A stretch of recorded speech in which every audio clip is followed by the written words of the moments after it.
Hello, both sides of the conversation family. We welcome you to this virtual space crafted especially for you. My name is Jada Curry, and I'm both sides of the conversation's marketing director and graphics design specialist. I want to take some time to ground us all as a community into this space we are about to open up in, so let's go through our community standards. Both sides of the conversation is providing a safe and honest space for open conversation, so we ask that you all be respectful of that. We also ask that you be respectful of each panelist, host, and participant. We do encourage healthy debates and conversations. Don't personalize anything with anyone. This includes name-calling, bullying, trolling, or shaming. This will not be allowed or tolerated. Your perspective is yours. It is not a prescription. You do not have to agree, but show respect. These community standards apply to all of our live shows and any virtual spaces that we hold on social media, including YouTube, Facebook, Twitter, or Instagram. We want to make sure that we are caring for each other as a community. This is our priority in all of our endeavors as both sides of the conversation. With that being said, I hope you enjoyed today's show and continue to stay in touch with us via YouTube, Facebook, Twitter, Instagram, or all of them. All right, thank you for listening and see you soon.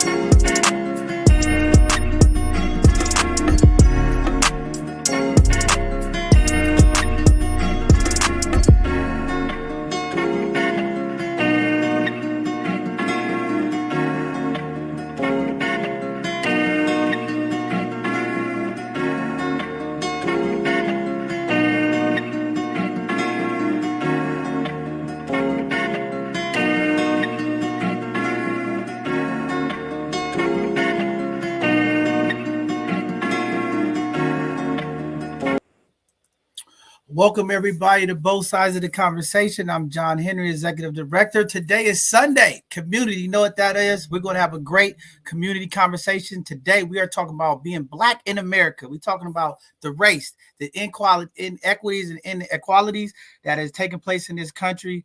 This is a very, very important conversation as we start talking about some of the things that impact community, as we talk about reparations, as we talk about a lot of things that impact Black folks across this country. So we are excited. We have a nice panel of some phenomenal kings here today. We got the sisters here. So this should be a great conversation. The community, we're looking for you to make your comments. Jump in the conversation today because we want to hear from all of our community. We want to make sure the voices of the community is uplifted. And I know our allies are watching so they can understand and hear what's going on because they be like, we don't know. Today they're going to learn and hear from some amazing folks. So just excited about that. Also just want to say terribly, it's always hurtful to have to announce it's been a violent weekend across the Bay Area, a number of shootings, a number of things taking place. Again, we got a lot of work to do community. We can't stop, but in our community, we're going to have to hold ourselves accountable to our families, our community, and we have to come together and figure out how we could curb some of this violence. Every time we have a violent incident, It impacts community in different ways. Families are impacted in firsthand direct connects, but again, it impacts us all, and we're going to have to continue to find out ways to work together, have the difficult conversations, and figure out how we could curb this violence in our community. Also, for our elders, I'm always talking about the elders, our young people. See, we're talking about bridging the gap here at both sides of the conversation. It take our elders to work with our young people, but it also take our young people to do their part. A lot of the elders are frustrated with the young people for the lack of respect, the lack of consistency, and a lot of those things. And we're trying to work to deal with that. It's been a challenging week, as we deal with community, stuff that we do. But again, we have to hold each other accountable, young folks and elders of the community, but especially to my elders. I just want to say, because y'all know I'm always coming at the elders in the community about how we lead an example.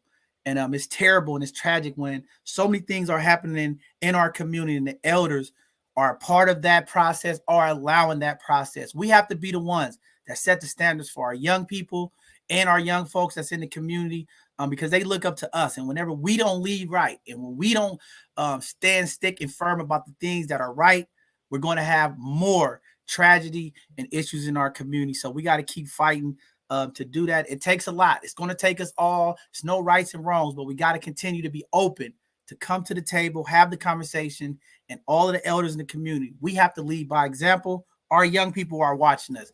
So just wanted to put that out there before we get started today. But y'all see, I got my co-host here, Pretty Tony. Khalid's here. What's up, y'all? Pretty Tony, holla at the people before we get started. Happy Sunday. What's up, community? Hey, guys. Hey, team. Happy to be here. First of all, happy Women's Month. Yes. Happy Women's Month. Give us our love. Give us our flowers while we're here. Excited for the month to come, to be around a lot of women that's thinking positive and doing the same things and just fellowshipping with one another. So excited about that. But today's conversation, I'm mostly excited to hear all the perspectives of the panelists today. So, John Henry, I always got to say thank you. Thank you for our platform, because we can't go nowhere and do nothing like this anywhere else and have these type of conversations and be in community. So I'm excited. Happy Sunday. Let's go. If this is your first time watching this platform, welcome, and you're in for a treat. All right. Miss Khalid, holla at the people, Queen. Oh, yes, it's another happy Sunday. Black in America, race and inequality. It's a conversation that has to be had, and I'm glad that everybody's watching and tuning in, and especially the young people. They really need to pay attention to what's going on, prepare themselves. So I'm excited about the panelists that's spending their Sunday with us, and we're going to present to the community. Man, definitely. Well, with that being said, we ain't gonna wait and hold community up any longer. We'll jump into some of the community world news, and then we're gonna jump into our events, and then we're gonna bring up these amazing folks here shortly. Basically, just want to put out a couple things that's going on. As you all been seeing, the weather has just been tremendous across this country. There has been at least 13 people who have been dead throughout the Northeast of the country, just from the over snow and wind, and it's just been a lot going on. And even here in California, in the Bay Area, there's a number of counties that's been impacted. There's still about 100,000 people out of power. We got more rain coming for the next week. So again, community, do your part, brace yourself, make sure if you're on medication that you have a secure backup, or make sure you have your stuff ready, because folks been losing their power, and I want to make sure the food and things are staying refreshed, and just check on your elders, man. Sometimes I think we all get busy and we forget about the elders who struggle to get around when we have floods and we have stuff. They might be entrapped or can't get out the house. So please check on your neighbors, check on your loved ones, and make sure that they are doing okay. Also, the Wild 94.9 radio talk host shared heartbreaking details about his health during his final show before he went missing. If y'all don't know, it's been all across the news. Radio co-host JV, they call him JV, had an update about his health, dealing with Lyme disease, and he went missing. He went into a brain fog. His family, everybody was looking for him, and I think he's still missing, but they didn't know what he was going through. So I think his wife came out and spoke, but just prayers and condolences out to his family, and just making sure he get safe, or if they find him. It's terrible to see these type of stories in the news, man. Things happen, and this is why when we talk about the village and community, it takes all of us to uplift and support folks. You never know what people are going through. Also, ATM thieves use glue and tape function to drain accounts at Chase. San Francisco ATMs provide great convenience, but they also are long-time targets for thieves. They've been using a lot of scamming tools. And the nearby robbers said the customers, they was using tape and glue to use these tools to remove money out of the ATM. So as y'all know, the money's getting tight. Discretionary funds getting tight. This past week, over 14,000 workers here in the Bay Area was laid off as the job market continues to get hot. People are just taking desperate measures to get money, and that we know that's not the right way, but these things are happening. There has been a number of carjackings and robberies at malls. Community, be safe out there, as folks are definitely taking desperate leaps of faith to do things for money. So just be careful out there and make sure you are paying attention to what's going on around you when you're out in community. Also, the company Workday is sued on suspicion of discrimination in hiring and technology. The human resources technology company is facing a lawsuit from a man who led the company used artificial intelligence tools to discriminate against him on bias of race during the job search. And there's a number of other people who have came out with this complaint. His information has went out there. There's a class action lawsuit. There, he said he applied for about 100 positions for various companies. And they're finding that this technology of AI is part of it. And again, this is a part of the conversation that we need to have here as technology becomes more advanced and we start using technology for more and more things. The way they are programmed could be programmed in a way that creates discrimination and different ill processes. And even in today's articles that we're going to be talking about, when we talk about the names of people, how people have been discriminated just for having Black sounding names. This is real stuff that's happening. This is stuff that we have to be, bringing to the fore for the community, because sometimes there's a lot of people saying, well, where's the folks at? They don't want to work. We hear all of these scenarios that Black folks need to pull their roots to the ground. But when you have these type of technology and things that are putting additional barriers for opportunities, these are some of the tricks and tools that are used to continue to hold our community back.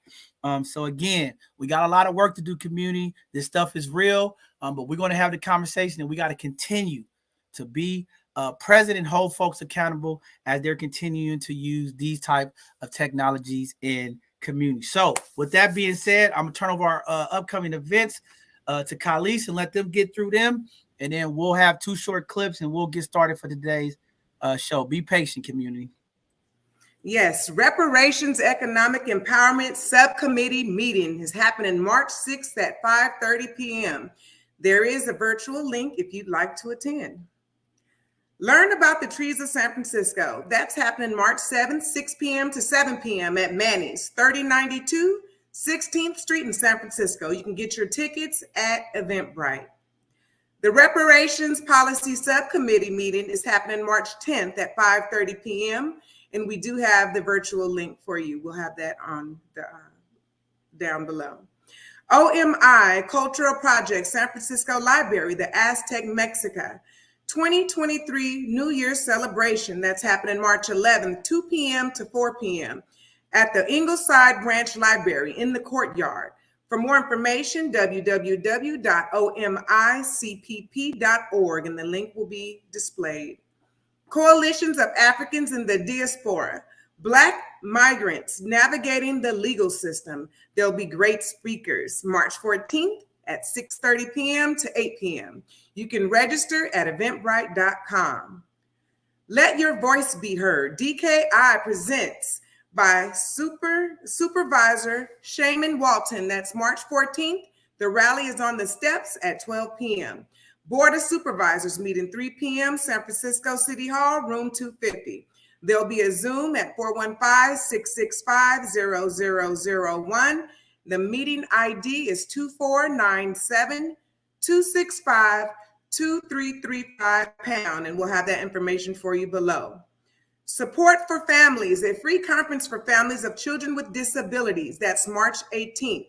At the John O'Connell High School. Virtual options are available. The information will be at the link below.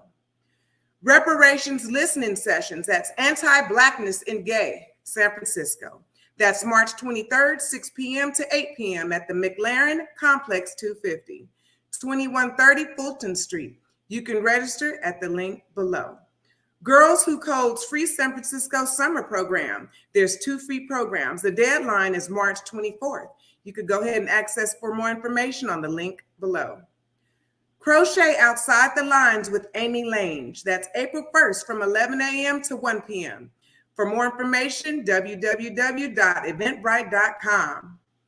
Black Men in White Coats Youth Summit, April 1st, 9 a.m. to 3 p.m. at Merritt College, 12500 Campus Drive, Oakland. Registration is open at eventbrite.com. HRC is working with USF students. Listening sessions reparations plan. April 7th at McLaren Complex 250. Also, April 20th at McLaren Complex 250. RSVP at eventbrite.com. Girl Fly Summer Art and Activism Program. This is a program for San Francisco-based teen girls and GNC youth ages 14 to 19 years of age. Applications are due May 1st. Go ahead and look at the link below for more information. Angela Davis Seize the Time exhibit. Exhibition on view now through June 11th. You have to get your tickets. Follow the link below. We have ongoing events such as Sundays at Manny's. It's a weekly neighborhood disco trash cleanup that happens on Sundays, 10 to 11 a.m. Manny's is at 3092 16th Street in San Francisco. You can sign up to go pick up trash on Sundays. There's a new roller rink operated by the church on 8 wheels. This is an outdoor plaza between the Asian Art Museum and the main library. This is Wednesday through Sundays from 12 p.m. to 8 p.m. Youth under the age of 18 are $5. 18 and over is $15. Go ahead and get your roller skate on. San Francisco homeowners in the Bayview, OMI, and Western Additions area. Mayor Breed's Dream Keepers Initiative has a 100% forgivable loan for home repairs. For more details, call 415-295-2043 or email melanie@rtsdf.org. Habitat for Humanity expanded their service area to all eligible households for zip codes 94112, 94124, 94134. They're accepting home repairs. Applications are at 415-202-5902, or you can email homerepairs@habitatgsf.org. iFoster wants you to know about their phone program for California foster youth ages 13 to 26 years old. For more questions or information, phone at ifoster.org or call 213-459-1128. Dragon Spunk Rolling Roots has fresh produce farmers market. This is happening Saturdays at 12:30 to 1:30 p.m. 1820 Palouse Street. You would enter at the gate at Oakdale. Magic Zone still has open enrollment for cohorts 3rd through 5th grade and middle school. Academic support enrichments and sport activities. Applications at the link below. Dev Mission Computer Lab has a STEAM hub. All K through 12 students, this is a free program now until June 2nd. This happens on Mondays, Wednesdays, and Fridays, 12 p.m. to 5 p.m. You can contact Patricia Nolan at patricianolan@devmission.org or call 415-756-8664. Learn, launch your business, grow your business, business support services for small business entrepreneurs. You can email bayview@rencenter.org. Youth workshops, job referrals, resume building, skill building, professional networking. You can schedule an appointment, star.aprisf@gmail.com. UBUNTU Leadership Institute that has a Spring 2023 Common Read. Support the mission of Brotherhood of Elders Network and the UBUNTU Leadership Institute. For more information, we have the link below. 3rd Street Youth Center and Clinic College Jump Program offering college readiness and process ages 12 to 24-year-olds. College Counts Program, apply now. We'll have the link below. Lovely Ladies University, open enrollment, ages 10 to 17 years old, Tuesdays, Wednesdays, and Thursdays, 4:30 to 7:30 p.m. 1275 Fairfax Avenue in San Francisco. For membership inquiries, www.ladiesempower.org.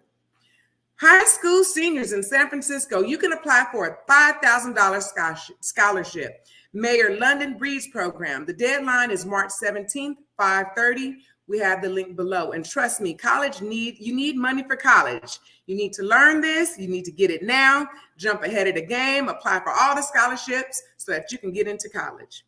Saving to Build My Dream Art and Video Contest. Win $500 again in scholarships. Deadline, March 24th. For more information, celia.yu@sfgov.org. Hope San Francisco is accepting academic scholarship apps. I'm telling you, you got to get into college. This is your sign. Students who live in the Alice Griffin Potrero Terrace Annex, Hunters View. Deadline, April 14th. Apply at, and we have the link below.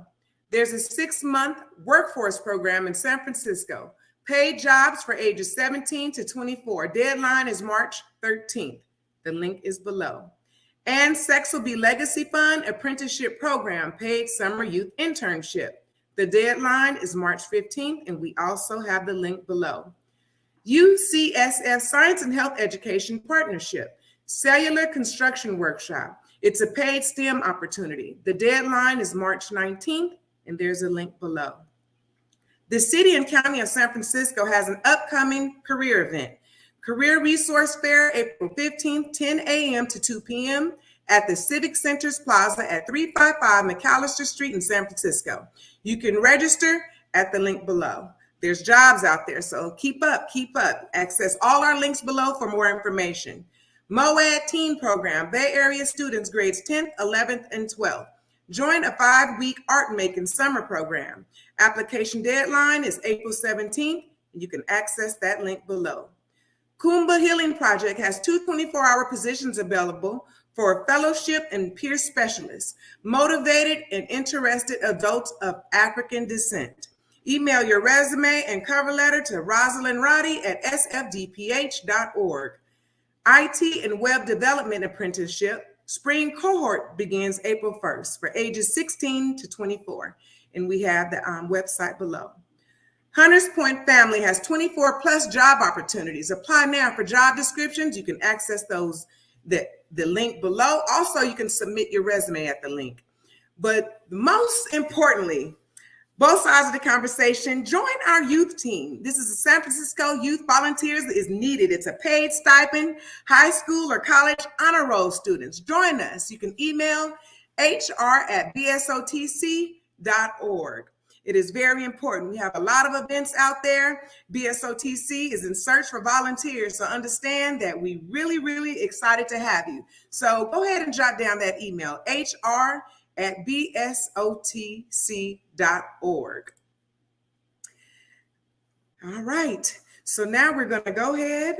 There's a lot of events. I know that's a lot. Catch your breath. That was a lot for folks in the community. And you know what I tell people? It's a lot going on. People say there's nothing happening. Get our young people involved. There's a lot of internships. There's a lot of paid opportunities for the young people this summer as we get close to the end of the school year. Make sure our young people are activated. And it's a lot of stuff for them to get involved with. Community, there's a lot of events going on that you all are able to go and be a part of. Most of these events are free. So make sure you get out there and check out what's going on. Also, in both sides of the conversation, we're still looking for volunteers to help support our vision and mission. If you have time, you would like to give back. I hear a lot of folks tomorrow, I want to give back, I want to help, but I don't know how to get connected. Reach out to us. We'll get you connected to help our community. We have an amazing homeless feed that is coming up in the next few weeks. We'll be letting community know about that as well. If this is your first time watching, or maybe this is your first time connecting with us, make sure you follow us on all of our social media handles. We're on Twitter, Facebook, YouTube, Instagram, TikTok. We all over the place. All right. Check us out and see how you can connect with us. There's a lot of stuff going on. If you want to be caught up with what's going on, check us out. We'll make sure those resources and information is getting out to the community. Also, our next live show is this Tuesday. That's our Hidden Gem segment. Every Tuesday, we are here live. We uplift our Black businesses, community leaders, and folks that are doing positive things to impact our community. Make sure you tune in and see who some of the community hidden gems are and some of the things that they're doing to impact packed community. Also, this Thursday, we'll have another Educational Thursday presentation. Again, we are here trying to intentionally make sure our community gets the information, the sauce, the game that sometimes our community just don't get for whatever reason. With that being said, we'll get started here shortly. Just want to go over a couple of things when we talk about the U.S. Black and white inequality. There is a lot of charts and information out there that you can find on it. But when we talk about racial inequality in the United States, it identifies the social inequities, the disadvantage and disparities that affect different races, but also impact ours in the United States. These could also be seen as a result of historic oppression, inequality, inheritance, racism, and prejudice, especially against the minority groups. But when we talk about the minority groups, we know Black folks are hit the most when it comes to these inequities. There's been a number of studies that's been going on since the pandemic that shows the number Blacks are at the bottom on all categories. When we talk about health, financial well-being, jobs, opportunities, okay, we at the bottom. So again, I'm in these meetings. I don't care. People come in here and talk. We already know we at the bottom. The question is, what are we doing for the solution to help impact community? I know reparations is one talk. I know there's other things that folks are trying. But again, is it really enough? When you look at the financial disparity, when you talk about $110,000+, white Americans are making more than African Americans, and the number varies between the other groups.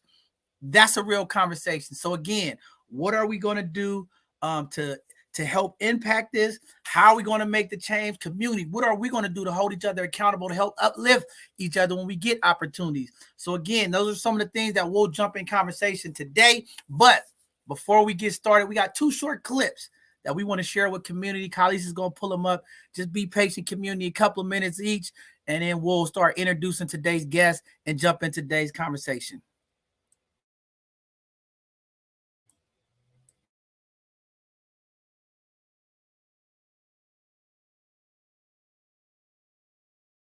Dig deep into America's $17 trillion economy, and you'll find fractures beneath the surface.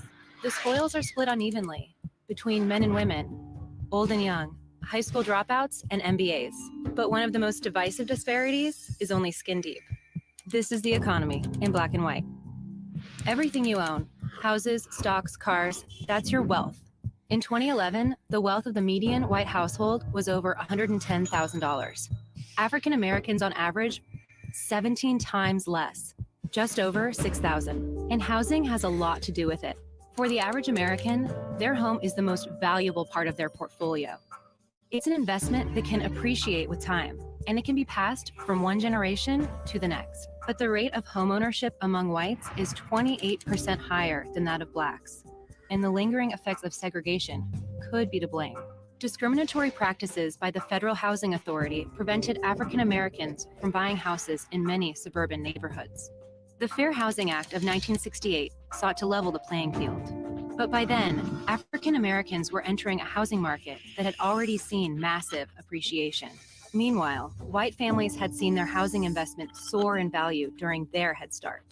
Fast forward to the 21st century, minority groups were again victims of housing exploitation, this time by big banks.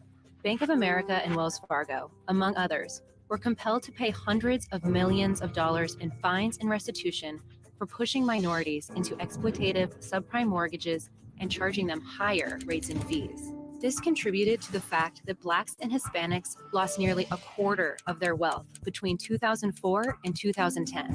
Whites lost just 1% during that same period. So the American economy houses 2 realities, one black, one white. The divide between them, a measure of inequality. Loaded.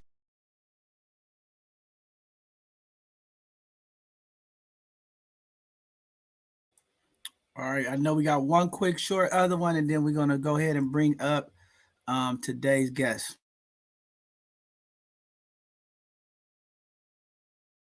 Long ago that the president was touting a record low unemployment rate for African Americans, but the pandemic has reversed those gains and highlighted the inequality in the American economy.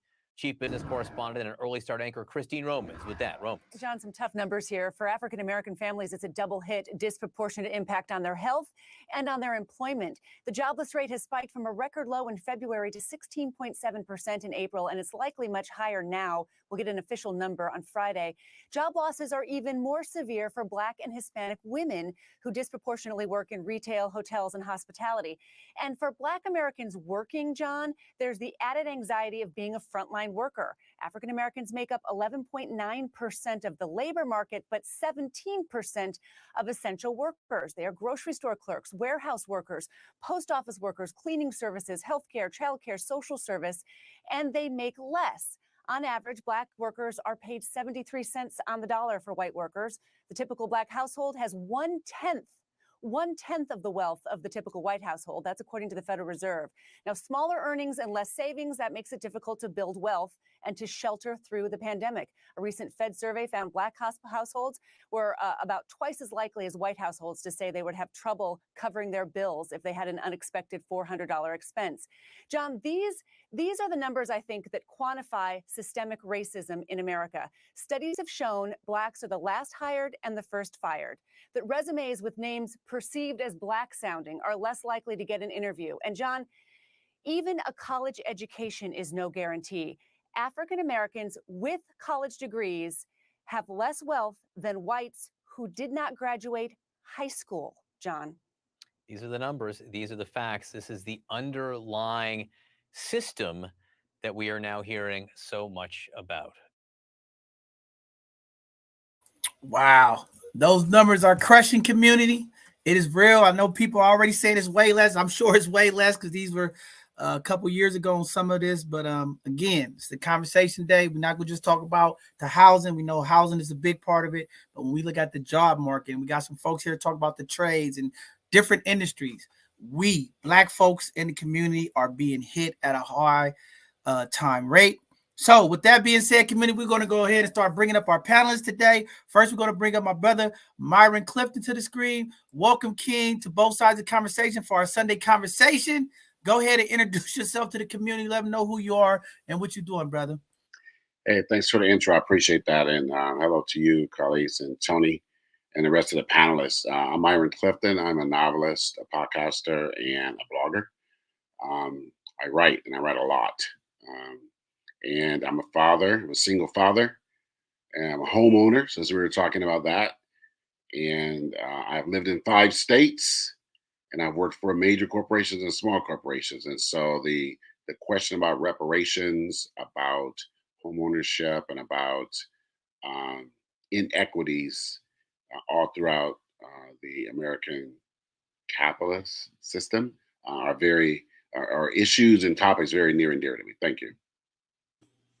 Wow, very important stuff. Glad to have you here, King. We're going to bring up my brother, David Johnson. Brother, welcome to the screen. Holla at the people, brother David. Good afternoon, everybody. I appreciate you taking the time to tune in. I appreciate the opportunity to spend some time with you. Just really quickly, David Johnson, Oakland, California, product of OUSD K through 12. I have the opportunity and the privilege to serve as the president of Merritt College, located in Oakland, home of the Panthers. We up on the hill. Come win with us, come see us, and just looking forward to the conversation today. Wow, very powerful stuff. Glad to have you here, King. Shout out to all the folks at Merritt. I know I got some folks over there. They support us, rock with us. Shout out to all the folks over there at Merritt. Yes, sir. All right. I got my brother, AC Matthews. He's back. He was one of our hidden gems, back doing some amazing stuff. Good evening, King. How you doing? Hello, everyone. Thank you for having me again, of course. Thank God for having me in this space. I'm AC Matthews, CEO, president of Matthews General Engineering Construction. I'm out here in the Valley, San Joaquin Valley, of course, because I couldn't afford a home out there in San Francisco Bay Area. Too expensive. I'm here today just to talk about some of my experiences, in this industry, and just, equality and, just racial aspects of everything, things we see, things that's implicit, things that's going on today. So thanks for having me. and good to meet you all. Man, definitely got to have you back, brother. Looking forward to today's conversation. We got my brother William Palmer. He's back. The great Palmer is back. Go ahead. We can hear you. Go ahead and introduce yourself. Yeah, I'm hearing an echo, so I have to stop to the last echo. But hey, my name is William Palmer, and I'm living in the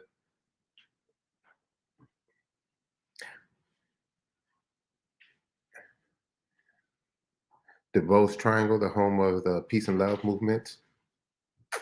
And no, I just got back from Europe, and this is a great topic for me to come home to because the inequality between Black and white was stark. Although I love the embrace that they gave me, I was already homesick and ready to come back to the Bay Area, San Francisco. So thanks for having me. Man, glad to have you back. And then we have Miss Brandy Gray from our youth team. She's joining the conversation today. Welcome, Brandy. Thank you. Hi, everyone. All right. Well, with that being said, community, we're going to go ahead and jump into today's conversation. This is a popcorn style conversation. You're going to hear from all of our panelists, but we're going to start off with the first question because I think it's most important. What is it going to take for Blacks to become equal? I think that's a good way to just start off this conversation. We hear all the struggles, the issues. We just need to know, what is it going to take? We got a lot of conversations, a lot of folks trying to figure out what is it going to take. Just want to ask that to the panel. What do you guys think is really going to take to bring some real, true equity and quality measures to the Black community? Anybody could jump in and get started. Well, let me start. I think what it's going to take for us to become equal is us, first and foremost. Of course, they're not going to ever think of us as equal, no other.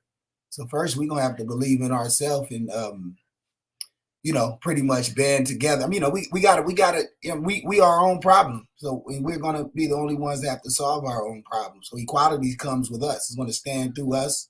It's going to stand on our back like it stood on people's back that came before us. And somehow we have to figure out how to even the playing field without, of course, we're going to need everyone's help, but, it's going to have to come through us, and by us. And, if it's going to be for us, my opinion. I agree with you, AC. Okay, so our ancestors talked about this. We've come a long way, but I think that you have to be persistent. You got to be strong. You got to be able-bodied. You got to be able to be creative, because when they turn you down or if someone shut the door, you got to be willing to be strategic and find another way in, because we get shut down all the time on so many different avenues. We're shut down, but you got to be strong and you got to go above and beyond. It's like, this is a passionate subject, I tell you, and watching those videos got me shaking up, community. Nonetheless, but you got to be strong and keep pushing. You can't stop and you can't be quiet. Okay, I guess I'll jump in. Despite the dispiriting statistic about income, even for those who have achieved a college education, I still, my belief in education as a means for at least economic parity is unshakable. Not to say that when I used to teach, I used to tell folks, getting an education does not guarantee you will be a millionaire, but most millionaires have a good education. And when I just look at my own life, every good thing that I have in my life, well, let me not say that because my granny would be mad. Grace of God too, with the grace of God, but I can attribute directly to the quality of my education. So that's what we're pushing here at Merritt College. I just believe that very intensely, that if we put ourselves in a position in terms of having the skills and the education to take advantage of opportunity, because there are some opportunities out there. We need to be in position not only from a skill standpoint to take advantage of them, but the educational route also provides sometimes a network for us to take care of each other. I agree with what the brother said earlier in terms of the onus ultimately is going to be on us. I don't ever believe that there's going to be necessarily a level playing field. That's not the history of human beings. It's never been that way. So my focus is how can we best compete and strategize and put ourselves in position to be most successful, irrespective of what the playing field is, whether it's black, white, whether it's what I tell my daughter living in a patriarchal society, whether it's what we tell folks from the LGBTQ in a heterosexual. I mean, it's all kind of things that we have to contend with. So I think it's about putting ourselves in the best position. And I think education is not the only tool, but is one tool and an effective tool to put us in a position to win. I like that, David. I like that. And going back to the one of the foundations of this conversation about reparations, that oftentimes you hear about a check, a large sum of money going to people. But I think that, and I've written about this before, as a whole prescription for reparations is larger than that. I'm going to tag on what he said about education. It's because even before college, we know that the majority of Black kids go to public schools. And we also know that the majority, not a majority, all public schools are underfunded by hundreds of billions of dollars.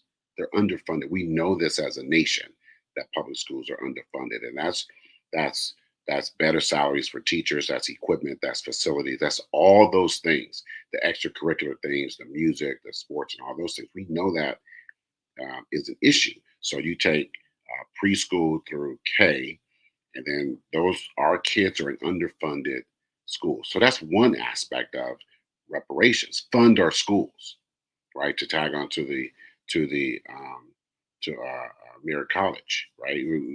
Before we get to college, we got to have a good K through 12. But then also, we were talking about home ownership. Well, we know that all things being equal, we're not going to get the same loan rates, interest rates, right? We're not going to get approved at the same rate, and when we do get approved, we're going to pay higher interest. We're going to have a higher mortgage, which we have higher default on our mortgages. So there's that aspect, right? We have the aspect of even our homes, that when we can buy a home, we are in areas where the property values do not increase as the same as when there are white people in the neighborhoods. We also, so that's a reparations aspect. We know that healthcare is a reparations aspect. We know that we all know about social justice and the justice system. We got that. We understand that. It's all the other pieces that are also part of reparations that once you give it those things, then you can start talking about lump sum money. Right? I don't want to just be standing in my home or my apartment or on the street and give me a big check, and I don't have an infrastructure that's built around me that's also been neglected by design for the last few hundred years. So that if and when I do get reparations, now I have no infrastructure around me.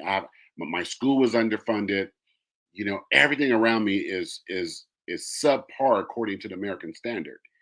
So I am already set up to fail again. And going back to that video, I'm like you, Carlos. That video, I've seen that video before, and it makes you angry. You think about our wealth versus white people's wealth. And I believe I saw something, I may get the number wrong, but it's very close. When we're talking about the top 1%, when you're talking about a white family or white individuals in top 1%, you're talking about someone whose net worth is about $1.2, $1.3 million. When you're talking about the top 1%, just Black people, you're only looking at about $100,000. If your net worth is it's somewhere between $80,000 and $100,000, as a Black person, you are in the top 1% for Black people. I mean, that disparity is it's mind-boggling. It's mind-boggling. And so, to your point, we do know that while a college degree isn't a guarantee of something, you have a better chance. But I think even broader, if you have education, K through 12, and it's funded, your chances of not being in poverty are better yet. So, Myron, I got to jump in there because I disagree on that. I think we do have to bring the cash component to the people. I've been on these reparation committee calls.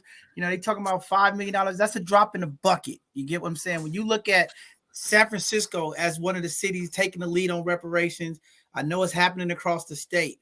But when you look at the harm that has been caused from the planning department and things to purposely and intentionally move Black folks out of their wealth, out of the city, you know, that's a small drop in the bucket. I think San Francisco right now is $14 billion budget.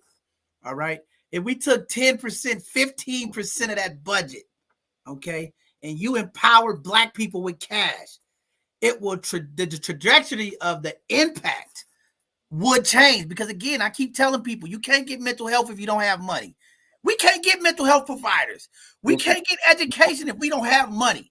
Now, let me tell you something. So, and I may not have said it correctly. Mine is an and.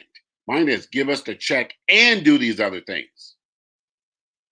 Well, so I mean, yeah, I get you. I mean, but the money gives you the access. When we talk about access, okay, I can't have great dental care if I don't have the money and the benefits to get that access, right?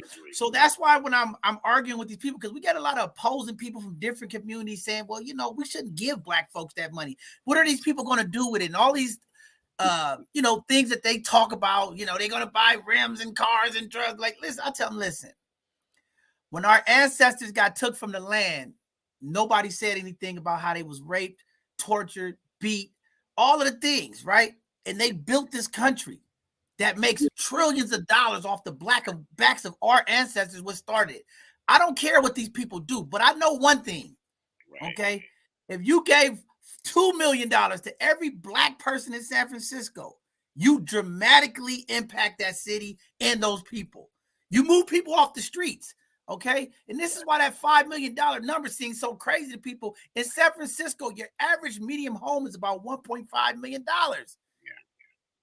You know what I'm saying? Just to live. When we talk about home ownership, just to live, that's what it's going to cost you. Not even talking about the education, the mental health, the services that are needed. You know, we just had we just had a tax benefit to millionaires and billionaires a few years ago, and it was worth $1.2 trillion. And nobody asked what are they going to do with that money, right? But everybody wants to be a parent when it comes to us getting money, right? Because they, like you're saying, they don't believe we are capable of managing our finances. And that attitude has been the same for 400 years. We can't manage ourselves, and we can, right? We can. And just because we believe and we know, like you said, we have our labor has funded the Western world in the terms of trillions of dollars, and it still does. Because you were talking about equity and equality, we know that Black men make 83 cents for every $1 that white men make. And we know that Black women make about 65 cents for every dollar. Well, you know what? That's stolen wealth from us. Every time we get a paycheck, there's stolen wealth. So we're still funding the rest of the Western world taking our wealth. We're still doing it.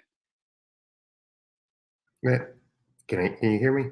Yeah, go ahead, William. Microphone's messed up. So two things, and I'm going to address the last one first, so I won't forget it. The disparity in wealth, it has a lot to do with what jobs we're working. So if you're working McDonald's and he's working at an engineer job, it's not a disparity in wealth because the white guy who works McDonald's beside you is making the same amount of money. Kamala Harris does not make less than Joe Biden did when he was vice president. So it's about what jobs we're working. So let's take it all the way back to the end of physical slavery, our individual ownership that they had. When President Lincoln signed the Emancipation Declaration, Emancipation Proclamation, we got 40 acres in the mirror.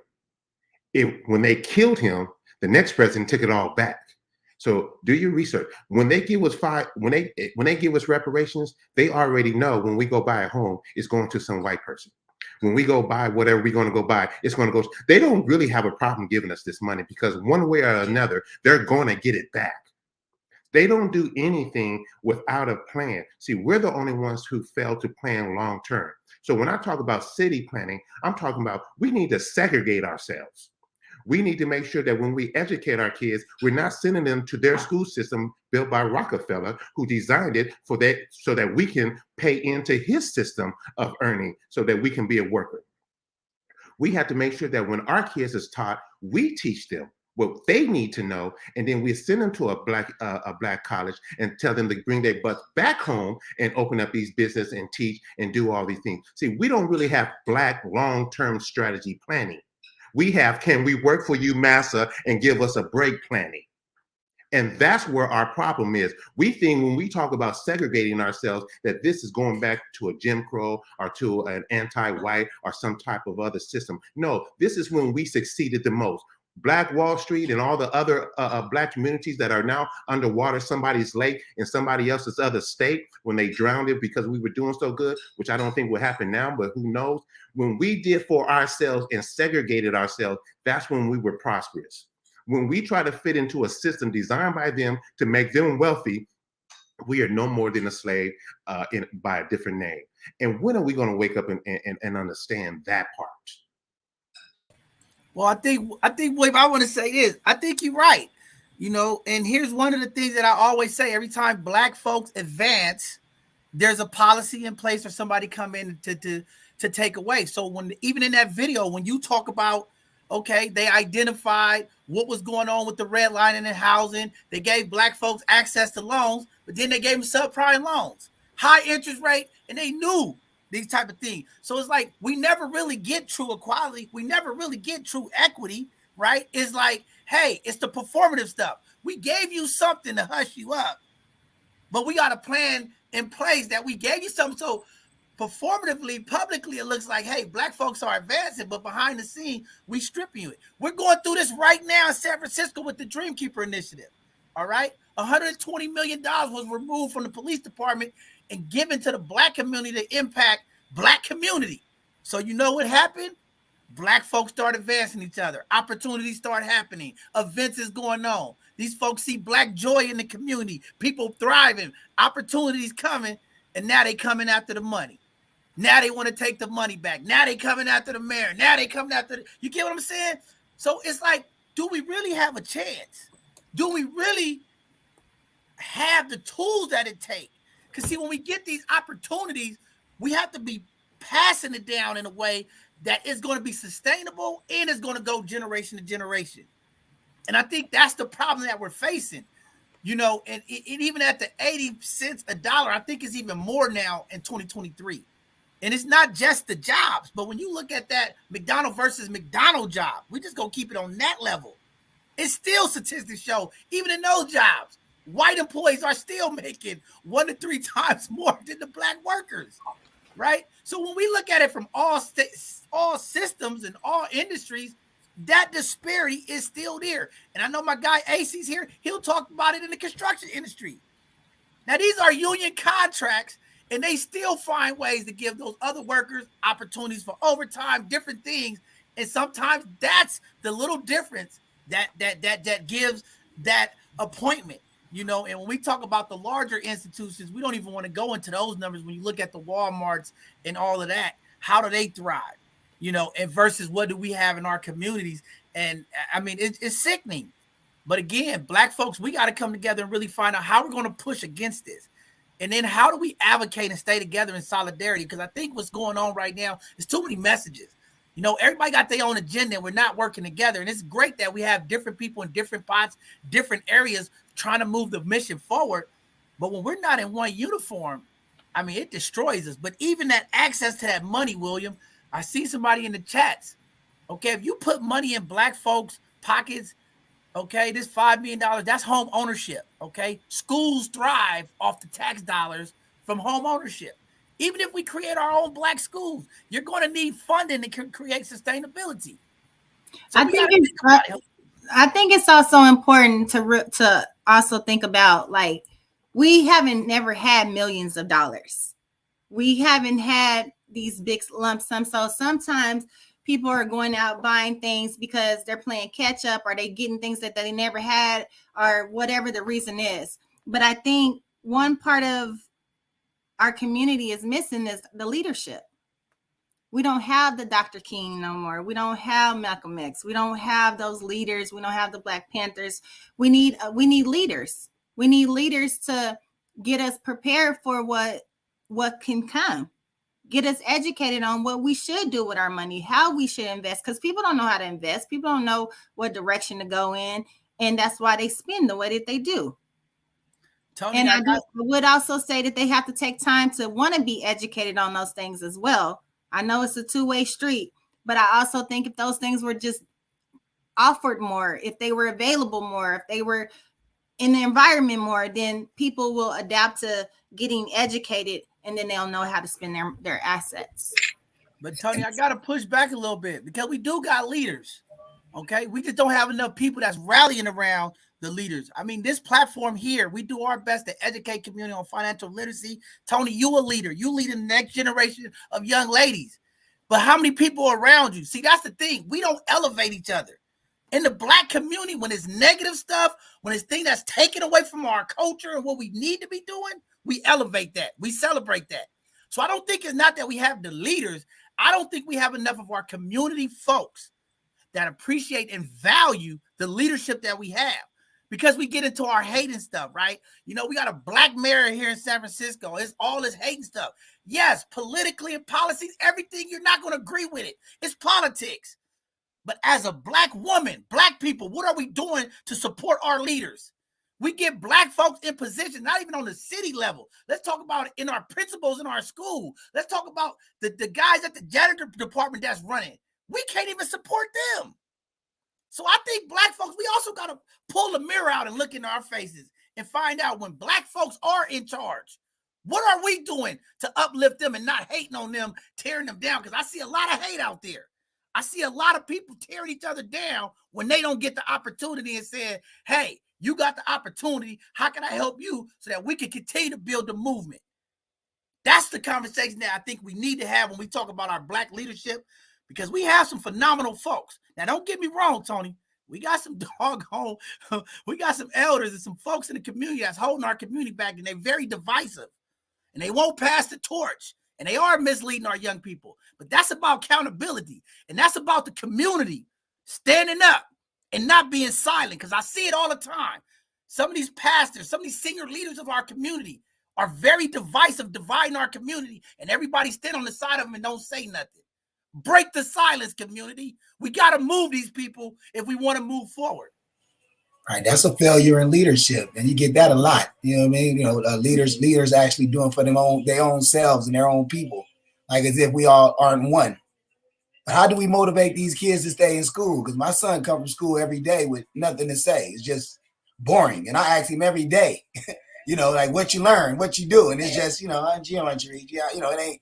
It's not really like when I came up, like you say, pre-K through 12 is like the most, or you even get to college. That's like the most important thing. I mean, especially first through fifth. You know what I mean? Like that's like real important. Like I cried like for every teacher in George Washington Carver that came through, and they were all Black. You know what I mean? All my teachers were Black. Growing, you know, George Washington Carver on Oakdale. I went to that school, but every teacher from first through fifth, I cried. When I left, I cried. When I graduated. And went to Herbert Hoover, you know what I mean? And they pushed me. And Black teachers pushed me. They made learning fun.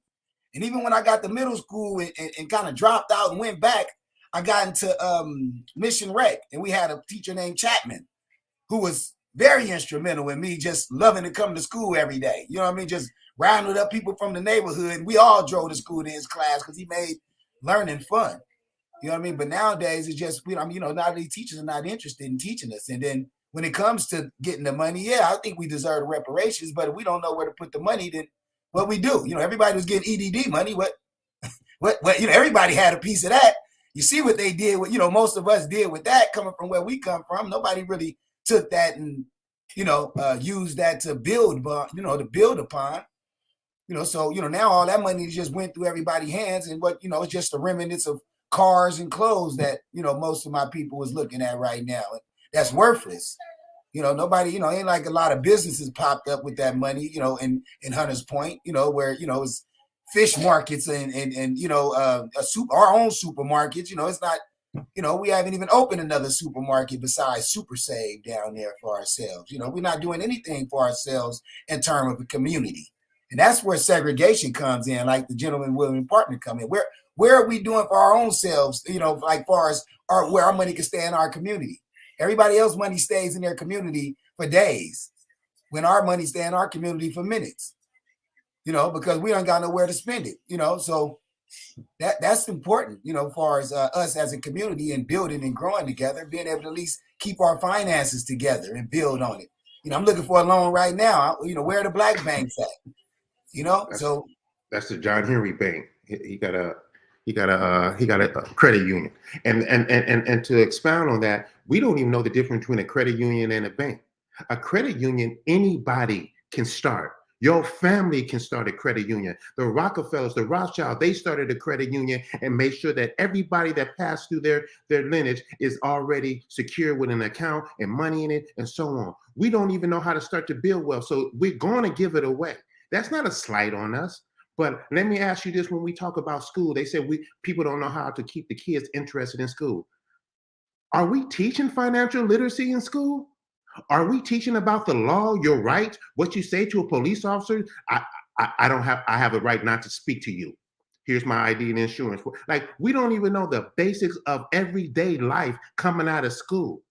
And if you go through K through 12 and you don't even know how to open up a checking account, balance a checkbook, even though you don't have to do that nowadays, as we did when I was a kid, if you don't know the basic fundamentals of how to live a day-to-day life, you are doomed in a society that's moving at light speed, building light trains, building skyscrapers, and so on and so forth. When I went to Zurich, Switzerland, I ran into two 17-year-olds that looked like they walked out of the TL. They had sliders and a bonnet on and all the little garbs and tattoos. They hadn't spent a day in the United States. Not a day. And then I ran into two white little girls who did come to the Bay Area and stay, and they looked like nothing from the United States. They didn't bring that back with them. And I say that not to be disrespectful or anything, but we are teaching our kids the wrong thing, and we are packaging it and sending it around the world. And there's nobody around the world that want to invest in Black people in America. They want to copy us because it's fun, it's cool, it's exciting, it's gangster in their countries. It's different. It makes mom and dad upset in their countries, but they still do the right things in their country. And what I want to say too is, I started a movement when I was working for the Bayview newspaper, right? SF Bayview newspaper. It's called Black First Unity.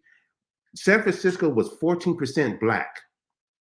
And I just went to a birthday party to my brother-in-law, and one of his cousins was like, "Oh, I remember San Francisco when I went there. It was so many Black people. And I've never seen people own so many business and do this." And I was like, it ain't like that no more. You're going to be disappointed if you want to come back and visit. But my point is, if people in slavery and just out of slavery, after all that trauma, could build all that they were doing, and you mean to tell me we can't solidify 4%? How are we going to expect to grow back to 14% and have that unity when we can't even unify 4% of our population in San Francisco? We really need to work on the basics, and hopefully Black First Unity takes off and we get everybody at the table. And I mean gangsters on the street all the way to the gangsters at the pulpit. Let's get them all into one spot and have a real sit down. And if you don't want to be a part of it, kick rocks. Those who want to be a part of it, let's move out, and we will have an agenda. It's already written up. We just need to come together and roll on it. So I'm wondering, as a kid, you got to be able to see yourself better, right? You got to see yourself in the goals that you have in life, where you want to be when you get older. And this is also for you, AC, because when these kids hanging around the wrong things, they can't see this. As a kid, I hung around the old folks, the successful old folks, because I seen myself somewhere else. I wasn't hanging around the kids that was running around and doing whatever in the neighborhood. I was hanging around the old folks because I wanted to absorb their wisdom. I wanted to be better than where they came from and what they shared with me.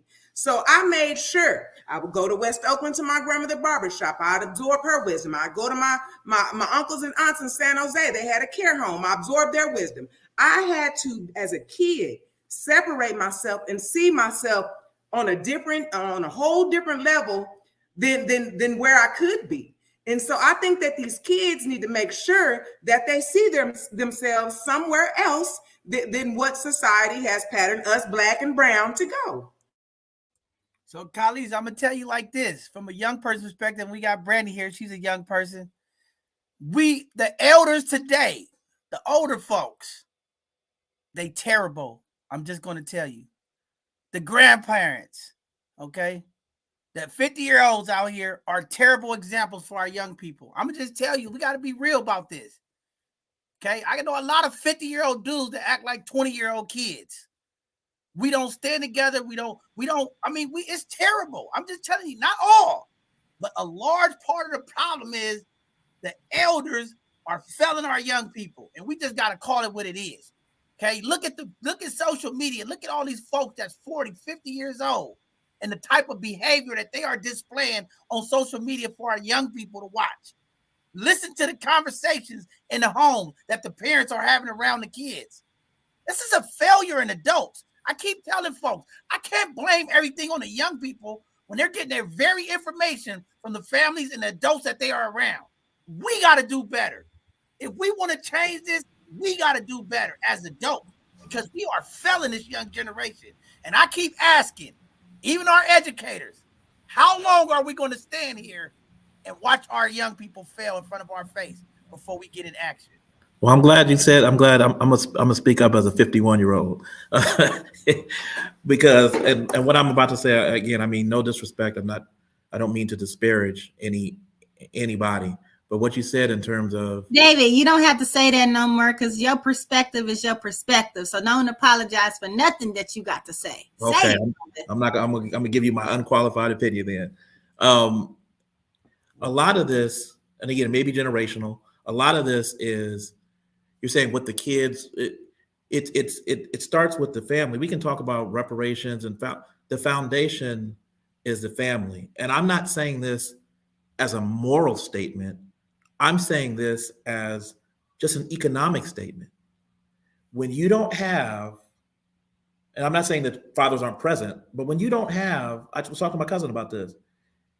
When you have, okay, well, my child's mother stays inside, you're paying 2 different rents, 2 different cable bills, 2 different light bills. I mean, I know, people are split up and people can still be present in their kids' life, but just from an economic standpoint, we're not bringing the full weight of our earning power into one household to build that. Let's start with that.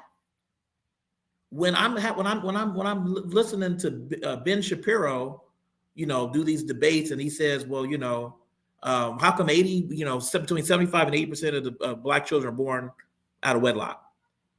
That's not a moral. I don't take that as a moral statement. I take it as what resources could be brought to bear if we were all in one.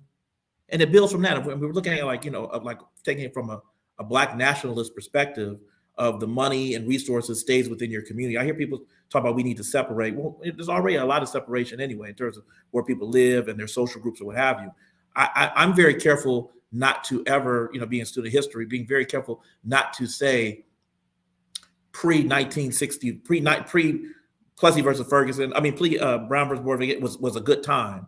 Anybody that is older who lived through that, my grandfather would be spinning in his grave right now if he heard us talking about we want to go back to that particular time. It did provide a framework for us to be maybe more together, but it was very, very negative and had some very, very damaging impacts on our psychological state, our economic state, those policies that persisted back then. We struggled and we did our best despite those things. But I don't ever want to return back to that period. But I think the beautiful thing is we can still practice Black nationalism irrespective. We don't need to have Jim Crow laws to make us practice Black nationalism. I mean, that's kind of a very sad statement to say that we have to have a Jim Crow economic, political, and social system in order to get us to pull together. You know what I'm saying? So I wouldn't. So that's what I would do. We can all be leaders in our own households, and I'm not saying stay in relationships that are broken, and I'm not saying that. But I think that there is something to be said for making sure, just even in our own family situations, that we're pulling our money together. When you talk about, we don't get along with, some of us don't get along with everybody in their own in your own family. So how are we going to get together as a community? You don't get along with everybody in your own family. So we gotta pull our resources together in that sense. Another thing I'll just say in terms of the accountability piece, every one of us probably has, and this might be oversimplification, but every one of us that's watching this and that are participating in this, you probably have in your immediate sphere of influence, probably about 25 to 50 people that if you get at them a certain way, they're going to listen to you and do. We got to stop giving passes. These cats that are running around wilding out, they somebody nephew, they somebody cousin, there's somebody grandson, there's somebody brother, there's somebody uncle, and we're not checking them within the family. They're still invited to come to the cookout and the barbecue and Thanksgiving, and nobody's saying anything, and he out here, robbing, shooting, selling dope, whatever, and nobody holds within the family unit accountable.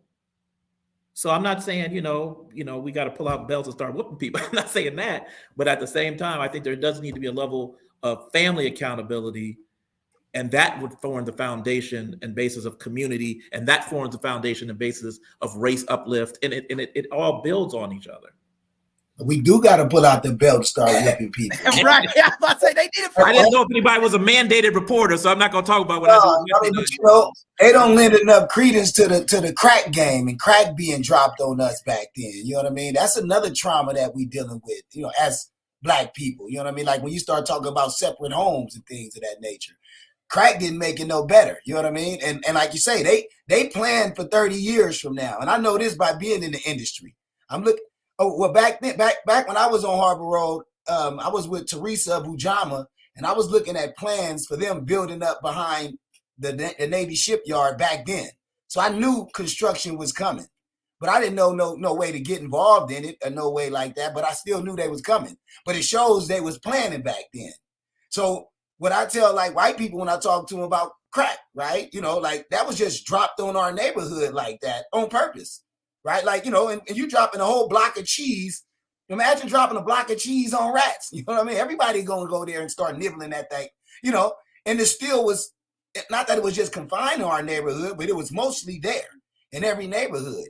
And that didn't do us no good either as a people. You know what I mean? As far as, because we all were victims. I know for sure my mother, began to use drugs. So me at 13 years old, in my mind, my father not there, thinking I got to take care of my mother. You know what I mean? Like, ain't no 13-year-old she had to think like that. Then you wonder why I was cutting school. You know what I mean? Having to hustle out there on the street, selling crack. Another victim, 13-year-old. I mean, come on. I mean, I wasn't a professional or extraordinaire. You know what I mean? I was a victim out there by myself amongst wolves. You know what I mean? Older men out there trying to get something, feeling as though I got to take care of my mother because she was, aloof in the house. So that also, served to separate us more as a people, and had our backs against the wall trying to survive when it was really merely, I'm really a facade, you know what I mean? Because everybody, it's no remnants of that game. No one bought business who survived that game and bought businesses as well. You know what I mean? I don't know nobody who thrived and got a big supermarket or something that I could say came from that business, you know what I mean? From selling crack. Like I was telling John here, remember we were talking to the kids the other day. Them the people I looked at in the neighborhood, people like Lil Rob and them, you know what I mean? The ballers, the people that was doing things that was more than me and where I was at. So I'm at this little level. I'm looking at the people on a bigger level, trying to get to that level. That's what I was aspiring to be, a bigger crack dealer. You know what I mean? So my focus was took way off of school because I'm hungry, right? How I'm gonna eat? I couldn't land on, I couldn't rely on my mother. So a lot of credence need to be paid to that as well, just as well as they talk about slavery and Jim Crow and redlining and all this other stuff. They missed the crack code, that 10.5 metric tons of crack got dropped on all our neighborhoods across America. And we need to, that's a lot of trauma that we got to deal with as well. I gotta say this because I gotta go back to David because I gotta put this to the forefront and a couple of things. And I want to say this because I know people say, whooping kids. I'm gonna tell you, it's a difference between beating a kid and responsible control, discipline for young people, because I think in our community, once that went away, and I know some parents went crazy and was beating kids, but there is discipline that needs to be put into our young people.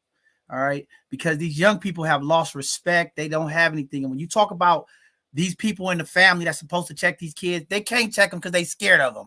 Okay. I got parents calling me right now, scared of their 16-year-old daughter and son. So how do I approach them? And they talking about they afraid that they're going to do something to them. But secondly, Dave, when you talk about the school thing, and here's the thing, because I don't know, I don't know. When you said your grandfather be turning over his grave, I don't know if my grandmother, my ancestors would turn over their graves about separating, because I understand back then when we was talking about segregation, we didn't understand.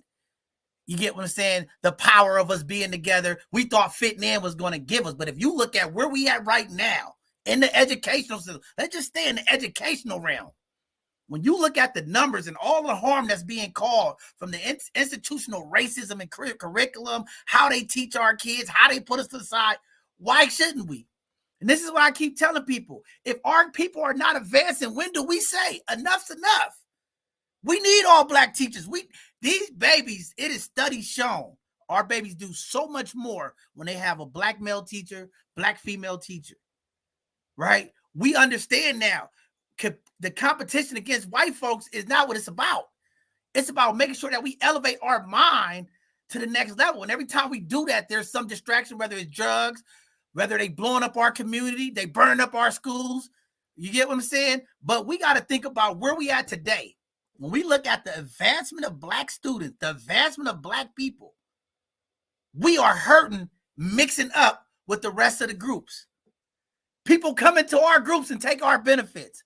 How do we say enough's enough? Y'all want to put us in the box anyway. We can't get the full value of our homes, okay? We just had a big incident right here in California. A Black family trying to sell a house in San Rafael, couldn't even sell a house for the market value. They put some white folks in there and put all the white painters in there. They got an extra $1 million on their house. So I'm just saying, when do we step into that box or that realm about how we empower Black folks in this country? Because it's not working. The schools are failing our children. The only way we can save our children if it's Black teachers and Black, educators and folks. We got to be real. We can't look at it from that lens of, well, we fought so hard to get away from it. Look where we at now. Martin Luther King did say he feel like he bring his people into a burning house. Think about that from where we at today. I think there's a great benefit in investing in Black teachers and Black education. We understand the way our teachers learn. They got a teacher in Memphis that I was watching this article on, okay? He brought music and different things to help his kids who were struggling in math. By him coming in there teaching and redeveloping their mind, 79% of his kids, from the math level shot up just using rhymes in mathematics for memory, right? Because you're talking about the mind now. You got to educate the mind in different ways, and everybody learn different. We always hear this. But the time is now. This is a real conversation, so I'm glad you're here. But I got to say, I don't know if my ancestors is rolling over in the grave, because the things that I see and the intentional planning, like AC said, that they're trying to destroy our babies as adults, leaders. Are we going to stand here and watch this system destroy this generation of young people? Or are we going to get involved and put a stop to this road? Yeah, no, I hear what you're saying. I guess the distinction I was making is segregation as a system. John, I would never want, even as we are striving to take care of our business and run our own communities, I would never want to go back to a situation where there was a legal, social, and educational system that mandated where you could go. I would never want a situation where, God forbid, something happened to you and you get into a car accident and you die because they couldn't take you to the hospital that was 2 blocks away because they don't see Black people. They had to take you to another hospital. I would never want to go back to a situation like that. And I think the beautiful thing is that the two things aren't mutually exclusive. We can still avail ourselves of the protections that we should have, given the fact that we're all taxpayers and that we all are supposed to be protected under the Constitution. That was a long, long struggle to get us to the point that we're at now. It's not equal by any means, but I don't want to go back to the days of my grandfather having to step off with Austin, Texas, and my grandfather having to step off the sidewalk when a white man walks by, because that's the accepted social milieu that we're living in. Now we can still, like I said, do the things that we need to do in terms of educate. I agree in terms of my godson's at Howard right now. I started off at Howard. I just ran out of money and had to come back. so I'm all. My wife went to Spelman. I'm all for that. But at the same time, we can do that and still. I just don't think the two are mutually exclusive. So the argument that I always use in terms of, if I told you, if I said to this girl right here, you know what? I know these 3 siblings, 2 girls and a boy, and they are close. I've never seen siblings as close as these 2 sisters and brothers are. They do everything together. They love each other. It's amazing. And I asked them, well, how did you guys get to be that close? I've never seen anything like it. Oh, well, you know what? We grew up in a household where our father beat us and molested us. I remember the time he broke my brother's arm. And based on that, we just had to stick together, and that's why we're tight. The outcome of them being tight is fantastic. But the conditions that produce that, we wouldn't want to replicate. So that's kind of what I'd say in terms of segregation as a system, not wanting to go back to that. But at the same time, being intentional is what I think you're saying, being intentional about who we deal with, how we deal with each other, the emphasis and accent we place on doing business with each other, the emphasis and accent we place on being accountable to each other, raising it and building up communities. We can do all that. We can do all that in plain sight. There are other communities that do that. I mean, go to Oakland, Chinatown, they got that. And they practice that. They send their kids on Saturdays to Chinese school. I don't know if that's the proper name for it, but school where they're inculcating and maintaining that culture on top of what they do Monday through Friday. So we could do the exact same thing, I think, as a community, without necessarily going back to the days of you losing your job because they found out that you went to go vote, or they burning down your house because you out there registering people. I don't want to go back to a social and legal system that countenances that kind of behavior. But that's David, I'm not arguing with you, but I got to tell you, David, you're painting a picture of today, David. We got voter suppression laws right now across this country that's not allowing Black folks to vote. So but they're not shooting you in the driveway for doing it, though. But that's all I want to say, because we got to, like, I'm just saying what you said. You got to think about it. And this is why I tell Black folks, think about what we're doing. Because we got voter laws right now in Atlanta where they not allowing Black folks to vote. Florida, right now. We got hospitals right now in this very California state. When Black folks come in there, we don't get service. They kill our Black folks when they come in there after gunshot wound. Oh, don't worry. We ain't going to work on them. We going to let them go. This is right now. So I got to say a little bit different, Dave. I hear what you're saying. I get the point. But then I'm saying, wait a second, David, are you seeing what's going on? It's just in a different way. Yeah, your grandfather had to step off the stage, step for a white folk. We got Karens right now harassing Black folks because they making noise, pulling false complaints on brothers in the community for different things. It's happening right now. It's just different. It's just not the law where you got to step there, but it's happening right now. We as Black folks got to get into the reality of what's going on. Because if we keep sticking there, and this is why I tell people, and they get mad at me, Black folks, our biggest problem is we know too much history and not enough future. We know too much Democratic Party and not enough our party, okay? Because I'm going to tell you right now, I'm looking across this country of what's going on, and my Black people is in trouble, okay?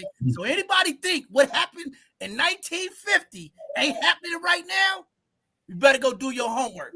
But it's not even worse. It's not worse now. But think about it, it's not even just 1950. What about Huey? When were Huey P and them just? Huey P and them just was opening schools and doing things for the Black people, and you see what they did to them. So you think the time is right for us to start opening our own institutions? You think they're gonna let that happen? So I get my $5 million and want to open a school. You know what I mean? Like a real Black school. What you think they gonna do to it? You think they're gonna let our institutions grow? Is the time right now for us to, start building our own institution? Brother AC, I just want to ask you this, and I'm gonna ask the community this, because I'm gonna tell you right now, Black folks, are we afraid? Because I'm gonna tell you, no. I just want to know if my black people are afraid. I'm gonna tell you right now. But All the black folks that's afraid out there, I'm telling them right now, don't walk and stand with me. Because I'm gonna tell you that mindset is coming in our community way too much now. Everybody's afraid about what they do. I said the black folks that I was raised by, we don't run from fights. We step to them. But I'm gonna tell you right now, in the black community, I don't know what's going on, but we are so afraid of opportunities. The unknown is shackling us down. It ain't even the people. The mind of the unknown is holding us back, brother AC. I want some black folks, March 14th, that ain't afraid to come to City Hall with me and let these folks know about reparations and what the Dreamkeeper has done. I don't want no afraid fools around me. If you're afraid, stay away. I need some soldiers. Stay at home. Because if we don't put our necks on the line, if we don't put our 10 toes on the line, my black babies is going to die across this country. Black men, are you willing to step up? Black queens, don't talk about, I watched The Woman King if you ain't ready to put your life on.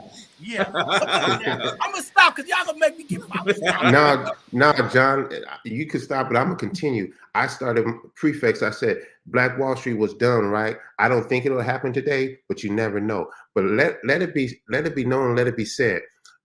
Many of us fought to change the prison system, and many of us have come home. Don't think that there ain't no protection, there ain't no soldiers out here. You'll be sadly mistaken if you come up on an organized black community and think you're gonna be having a rope and a limb like they're trying to pass in Tennessee right now. The governor in Tennessee asked, not the governor, one of the congressmen in Tennessee asked if they could pass a bill to bring back lynching from a tree. Bring it back if you want to, because your ass will be hanging from it. This is not the same America of 100 years ago, 50 years ago, or 20 years ago. And the way that David described what I suggested as segregation is not the segregation that I am talking about. Because Chinese people do send their kids to their own school. Jewish people do send their kids to their own institutions. Catholic people do send their own kids to their own institutions. And we should be doing the exact same thing. That is segregation. Segregation, we're not talking about passing laws and discriminating against people. That was their system of segregation. Like John said, that is still in operation, just under a different guise. It is still out there. And there are Karens out there. I have come across 2 or 3 of them myself. And I'm taking them to court. See, it's no time to play. It is no time to play, and it's no time to think like shuffling ass Negroes or whitey. Like our mind frame has to be on an Afrocentric. We were here first in this country, in this nation, on this land. We built civilizations. The Greek copied us, wrapped it up in a different image, and re-showed it to us and told us we don't exist. We can't be in that frame of mind. And the kids that are acting crazy, they only act like that because it is crazy out there. But if we set up a community and a way of doing things, they're going to fall in line because they falling in line what's out there. And if we set up something different for them to fall into, because if John stepped to him, if I step to him, if my brother stepped to him, they're going to be like, yes, sir. Yes, sir. Because the people who are telling them to do something are weak. They weak-minded, they tell them to act like this, and it ain't getting them nowhere. But when real men step up to a real child, and I see it all the time because I do it, they gonna step in line. Children follow real leaders. People follow real leaders. And if you become one and create it, they'll follow it. And please, we as adults, those of us, we have to purify ourselves. And I'm gonna end with this. It's just been discovered, and it was already in the Quran. I don't remember the chapter and verse, but the heart has 40,000 cells that's independent of the mind. It thinks, feels, and instructs. The heart muscle is independent from the brain. So even if you change the brain, you got to first change the heart. If your heart ain't right, it don't matter what you put up in here. You got to educate this. Who you standing for? Who you standing with? That comes from here, not here. And we got to teach these cells to love us more than we love anybody. So stop saying black and brown. We don't have a right to say black and brown until black is right. Until we got our house in order, we don't need them in our house. We don't need to go to their house. Because I tell you this, when I used to go spend the night at my rich white folks' house, I didn't want to come home. So we got to get our house right first. Right. We got to make us look like the kings and the queens. And all the kids is going to come spend the night at our house. Right. That's what we need. I need some black men that want to step on these betas, because that's what it is. There's not enough alpha males out here leading the pack. I need some steppers. We got to step on these betas because they messing our community up. Where my alphas at? All the good brothers. Where y'all at? Where are my Omega brothers at? I need some alphas. We need to step on these betas, okay? Man, no, that's amen, because God do judge the matters of the heart, man. You know what I mean? And like he said, these kids out here, they going to follow what they respect, right? You know what I mean? And everybody knows how to sense fear. So, you know, if you fearing me, I'm going to be able to tell that, you know what I mean, that you in fear.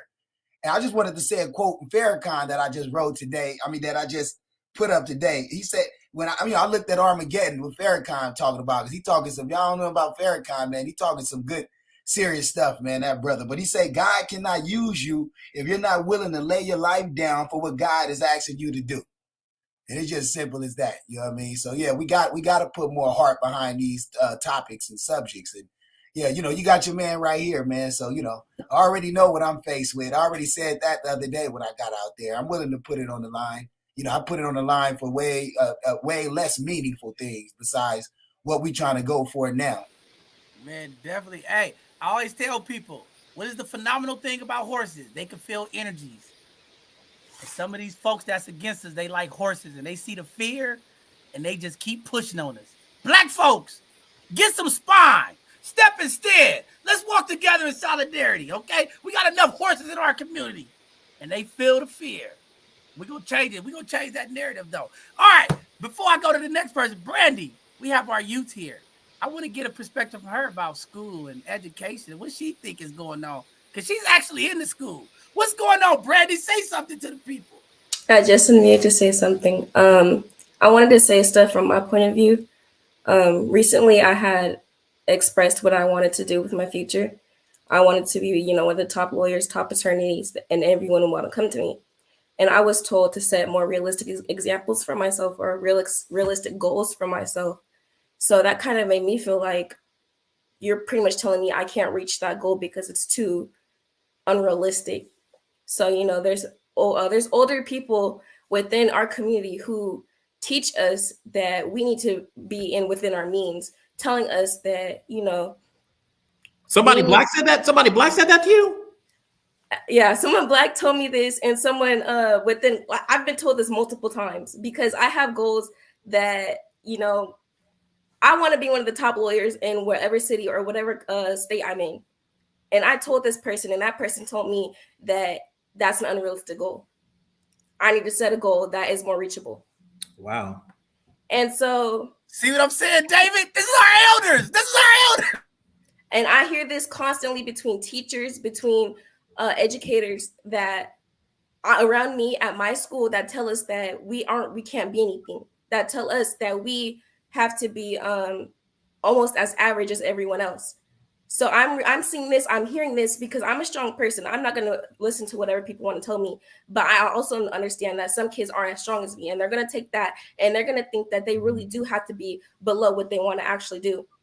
So I'm listening to you guys, because trust me, I've been really listening, and these conversations really do empower me. I actually led one of these conversations in one of my classrooms. You know, these kids really don't listen. They don't listen. They don't think that they have any willpower to be what they want to be. And it starts within our elders. These elders are not helping. They think that we have to bow down and listen to the white supremacy because they lead everything. They don't think that we have the, I don't think they have any, what's the word? I don't know what word. They don't have any faith in y'all that y'all. They don't have any faith in us. Thank you, John. They don't have any faith in us.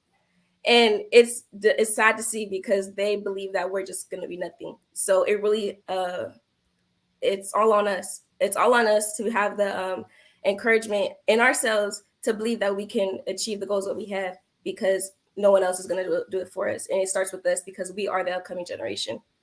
I appreciate your resilience, Brandy, but what you just told me literally breaks my heart. Yeah. Yeah, it seems like she gonna use that as fuel for her fire. The steam to power your dream. Go ahead. Right. That really is. That's what I thought. I just gotta go 10 times as harder.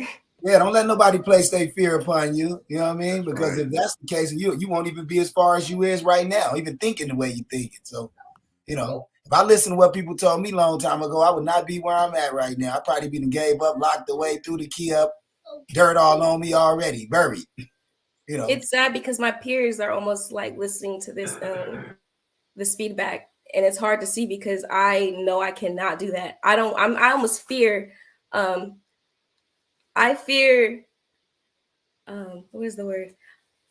I fear not having my goals set. When I feel like my goals are getting redirected, I get so scared, and that's so truthful because everyone else but near me, they don't have these goals for themselves.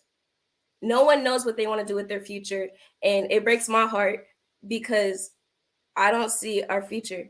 I don't see our next activist. I don't see our next president. I don't see any of this because everyone is feeding into their mind that they can't be anyone, and they're listening to them. I don't know what I can do, but I know that being on both sides of the conversation, that I'm gonna keep getting these words out. I'm gonna keep getting these conversations out. I'm gonna keep getting this podcast out because this is the only thing. And if we had more things like this, people would actually. Oh, she broke She up. still there? She broke up. She froze up. We'll get her back in a second. But David, I just want to say just how you Listen, feel. and This is how I feel.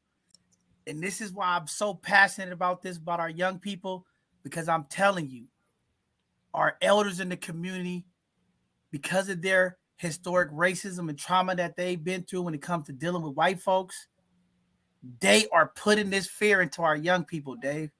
We got to do a better job, community. That's why it's important for our youth. This is why our youth is here to be a part of these conversations. Elders, we got to listen to our youth. Listen again, elders. We got to listen to our youth. A young lady should never feel like that in our community coming from us. Terrible. This is the stuff that's going on in our very community. Mothers telling their daughters they can't be anything because they didn't make it. Fathers telling their sons they're never going to be anything because they didn't make it. Right. How do we change that narrative? But Brandy knows, as long as she going forward, both sides of the conversation, we will be there to support you. I got a network of lawyers that I'm already thinking about that I want to connect you with to keep you in line to go. Okay? Because that's the power of what we do. When we talk about network, when we talk about resources, impacting people, I got somebody that I'm going to connect you with, a powerful lawyer, a Black woman that's doing amazing stuff. And she's trying to connect with our community right now. And I'm going to connect you with her because, again, you are going to be the best lawyer. You will take over and be the greatest. I will put that out there because I believe in you. And I know your determination. I understand your passion. And whatever we can do here, we're going to make sure we get you through that. Brandy, can I share something with you really quickly? Something that gives me comfort.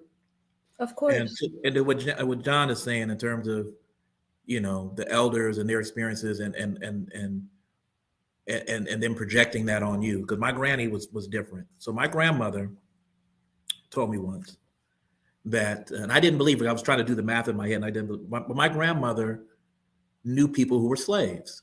I was like, no, Granny, that's impossible. You know, you're getting older. And I started to do the math. My granny was born, in 1911 in Austin, Texas. And slavery ended in 1865. But let's just say that someone was born in 1850. That means when my grandmother was 20, 1931, that this person would have been 71 years old. I mean, 81 years old, right? We know people are 81.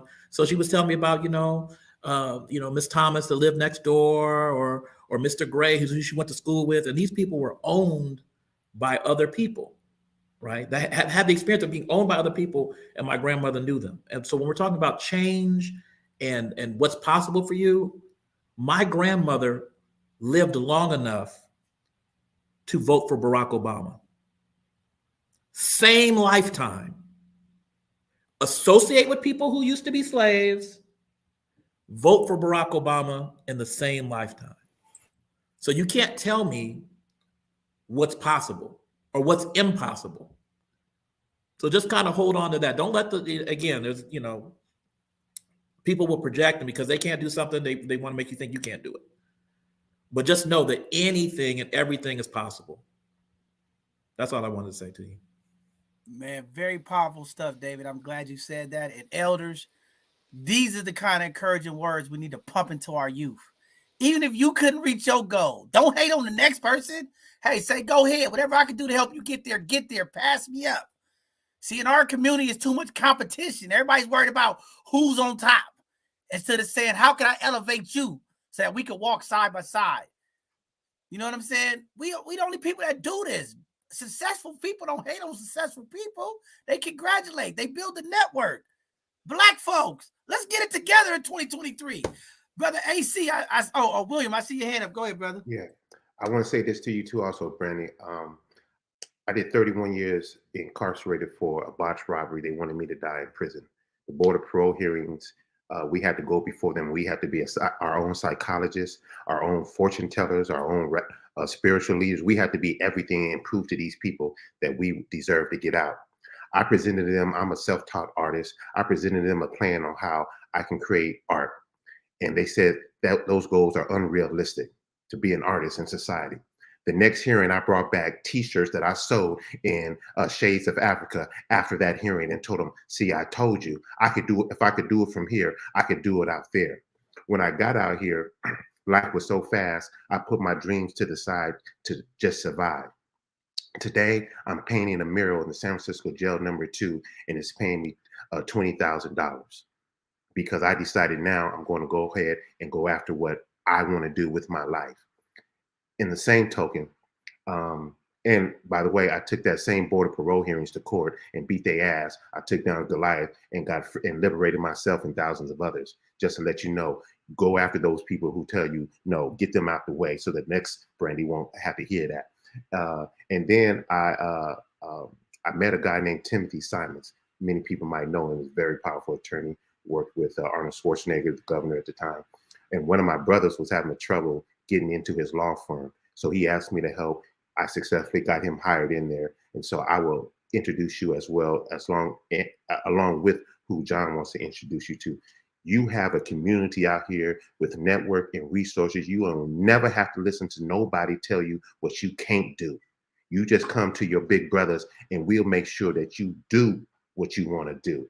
And this ain't no lip service. Like, we ain't telling you get good grades, just go to school and everything gonna be all fine and pray about it. I don't believe in that scenario.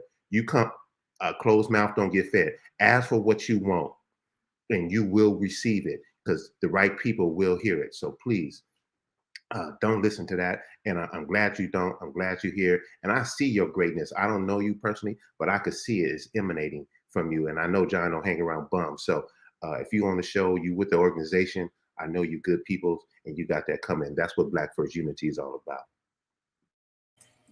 You're already looking like a lawyer right now, you know, straight up. And keep setting them goals because a lot of us don't set goals, don't make plans. I don't think we dream enough. You know what I mean? Like I got big John. I plan on being a billionaire in the next 17 years. I got a plan, you know, to get there. And people might think it's crazy, but ain't nobody gonna be able to tell me different until I get there. And then, hey, if I ain't there, then I'll set another goal. I'll readjust my goal. But I'm always make plans and set goals. So that's the good thing you have going. Keep making my them first goals. goal is to get my mom her Lamborghini trip. Right. right. And you're gonna get that too. Pretty Tony, I see you come up your mic. You wanted to say something, Tony? No, I just wanted to give encouraging words to Brandy too. That like, yeah, we got your back. We got the Vaseline ready if we got to get it out. But I'm just really impressed by how you got yourself together. And I'm just happy that you do have yourself together because like you said earlier, your peers don't listen, but eventually they do follow. So if you continue to keep being you, showing up as you, eventually you're going to have followers too. And I want that for you. And I know that will happen for you. So we proud of you. And just like everybody else said on this platform, we got your back. And most of all, like William said, like this goes for everybody. This goes for community, period. We got to stop having pride and talk to each other and ask for help and tell each other when we're not okay. But I don't know what happened and why people don't want to ask for help, anymore. Like that it went out the window, and people don't do that anymore. We used to be able to borrow eggs, and if you had enough rice to give me for my family to eat that night, like we would be able to do things like that. And that narrative has just went out the window. And so we got to get back to that place of people being able to ask and to receive. But we got you, Brandy. I'm thinking about that video. So it was saying that Black folks that graduated from college still make what white folks that have a high school degree. So how does that make you feel? Pissed off. But that's the thing. David, what you think about that, David? I mean, that was part of that clip. Educated black folks, degrees, bachelor's and master's degrees, still making less than white high school graduates. I mean, that's alarming stuff. Yeah, across the board. I mean, it absolutely is. So again, it's not a guarantee. I mean, nothing is, education is not a guarantee. But I'll tell you this. I think that there's a statistic that says Black folks with a college degree are making more than Black folks without one. I mean, just within our own groups. And again, we also want to understand that, and this is just kind of a philosophical thing, that an education is not solely designed for wealth. It's not solely designed. The quality of my education, yes, it put me in a position to become the president. I never knew that this was going to happen. I just was happy being a African American Studies professor at Berkeley City College. That's how I know Angelique. But what I think the value of your education is to help you figure out where you belong in the world and how you should move in it. Now, obviously, we all have to pay bills and all of that. So securing, a strong economic foothold is imperative as well. But I would also say, in terms of going back to the, not to keep harping on the Black nationalism thing, but in terms of providing employment opportunities for ourselves, you have to have the educational base to do that.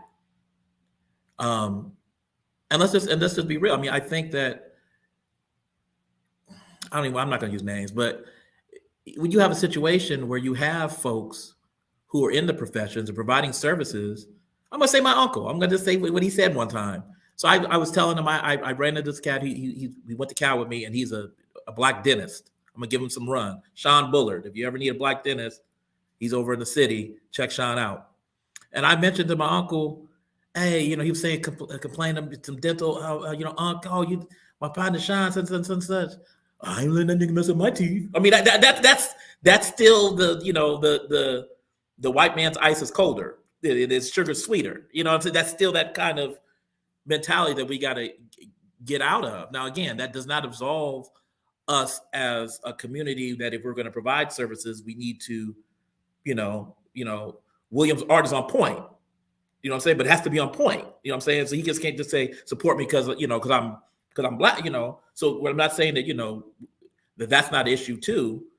But if we're doing what we're supposed to do, then we got to give ourselves permission almost to support our own. And you talk about, money circulating, how often it circulates in certain communities and it just goes straight out. We got to kind of get past that. And the other thing too, I'm just gonna go ahead and say this. There is a certain mindset among some of us, maybe too many of us. At the end of the day, you don't want everybody to win because your self-identity or self-worth comes from, as what my boy used to say, being the magical Negro in the room. Oh, they're not too many more. They're not too many like you, John. And you take a certain sense of pride so you want to be special. You want to be the only one out here doing it. You don't really want, you don't want everybody's kid to be able to get into that great school. You don't want everybody to have that great job that you have. because it accords you a certain status. So deep down inside, I mean, I want people to do cool. I just don't want them to do more cool to me. And so when we have this mindset of every time a friend succeeds, a little something in me dies. When you got that kind of mindset, we got to address that too. I think that's very powerful, David. That's the problem, the scarcity mindset. But I'm gonna also say the educational institution has caused harm in our community, because with this education, now we have Black elitists. Okay, I have a master's degree, I have a doctorate degree. Y'all can't tell me nothing because y'all haven't got it, right? This is what's happening. So we steady dividing our community. When we talk about the Black on Black oppression, it's at an all-time high. And I'm gonna tell you, it starts from elitism. All these educated folks who think because they have a bachelor's degree, because they have a master's degree, they have a doctorate degree, they're better than everybody else. So then they take advantage of the people down here. And until Black folks up here and Black folks down here can meet in the middle, we're going to continue to run this rabbit race, brother. Yeah, I know people who will insist.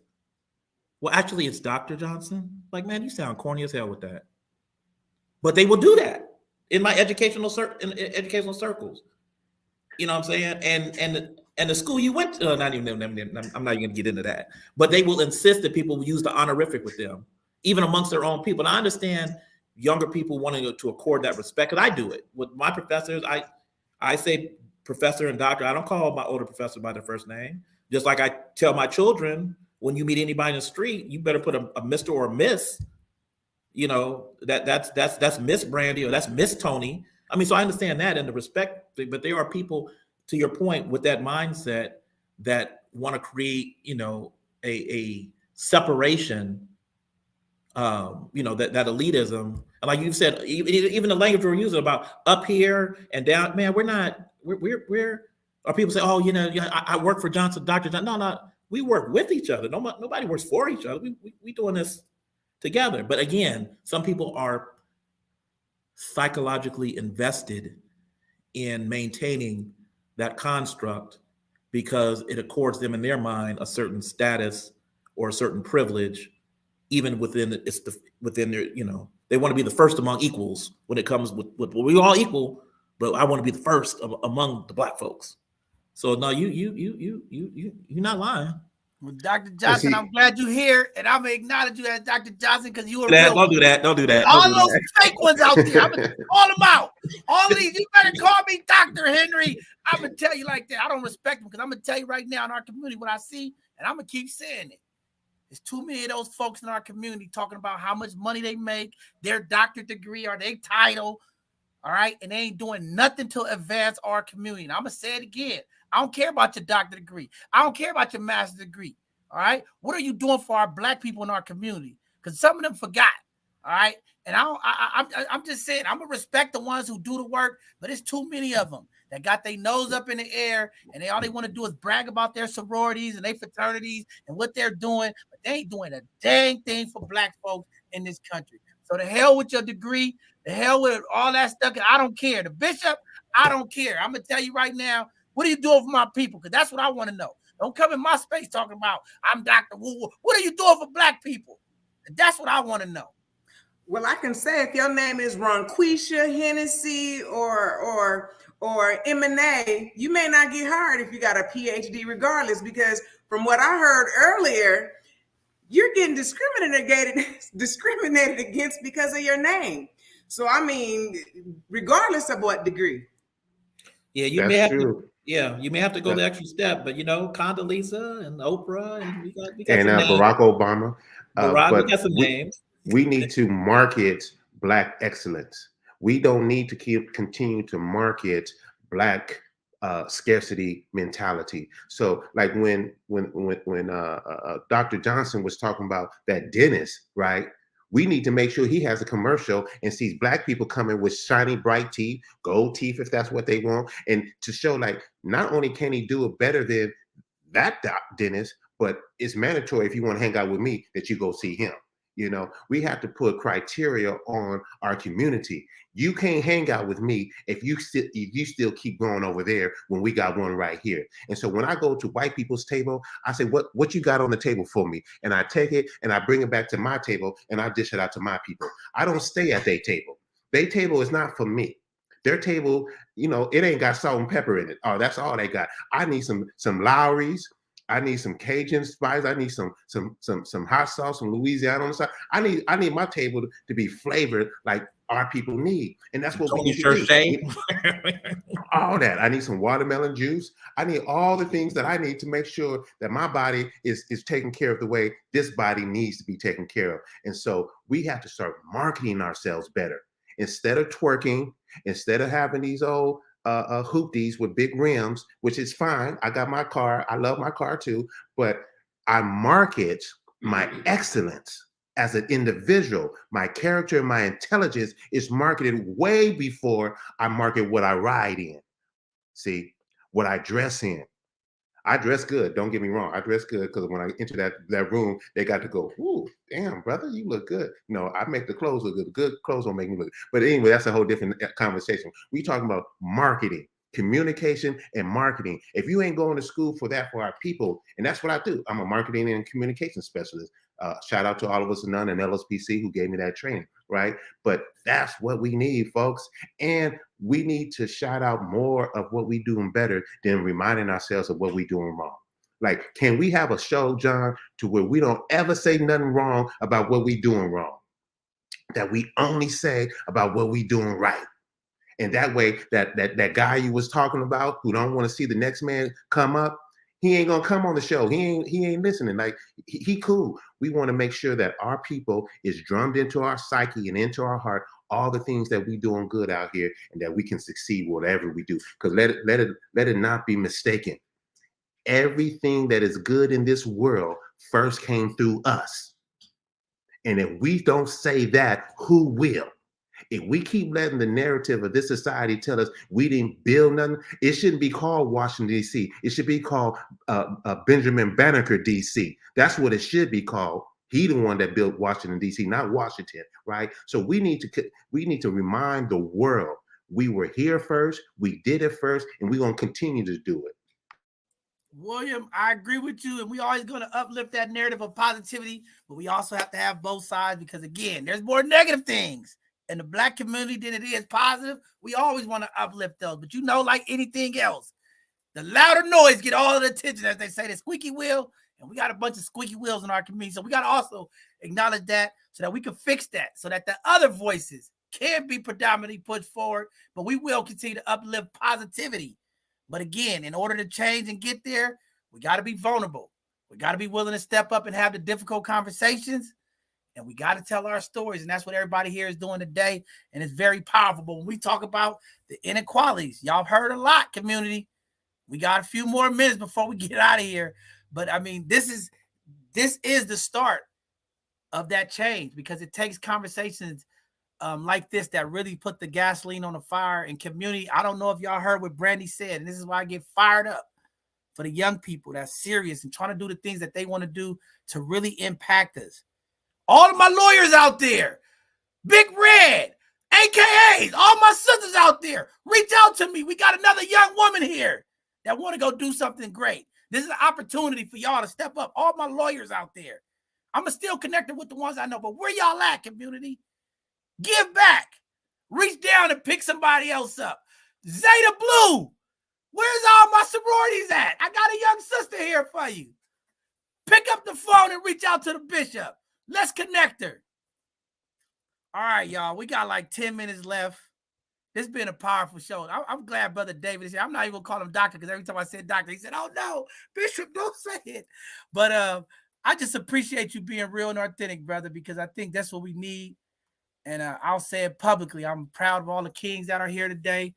Again, Black men in this country got to speak up. We got to start stepping up, having a seat at the table. Our young people is here today, and we got to do a better job to lead our young people in the right way. And when we talk about this race and equality, don't think it's getting better. We got to continue to fight. We cannot get comfortable because some of us have big homes and cars, and everything is great for you.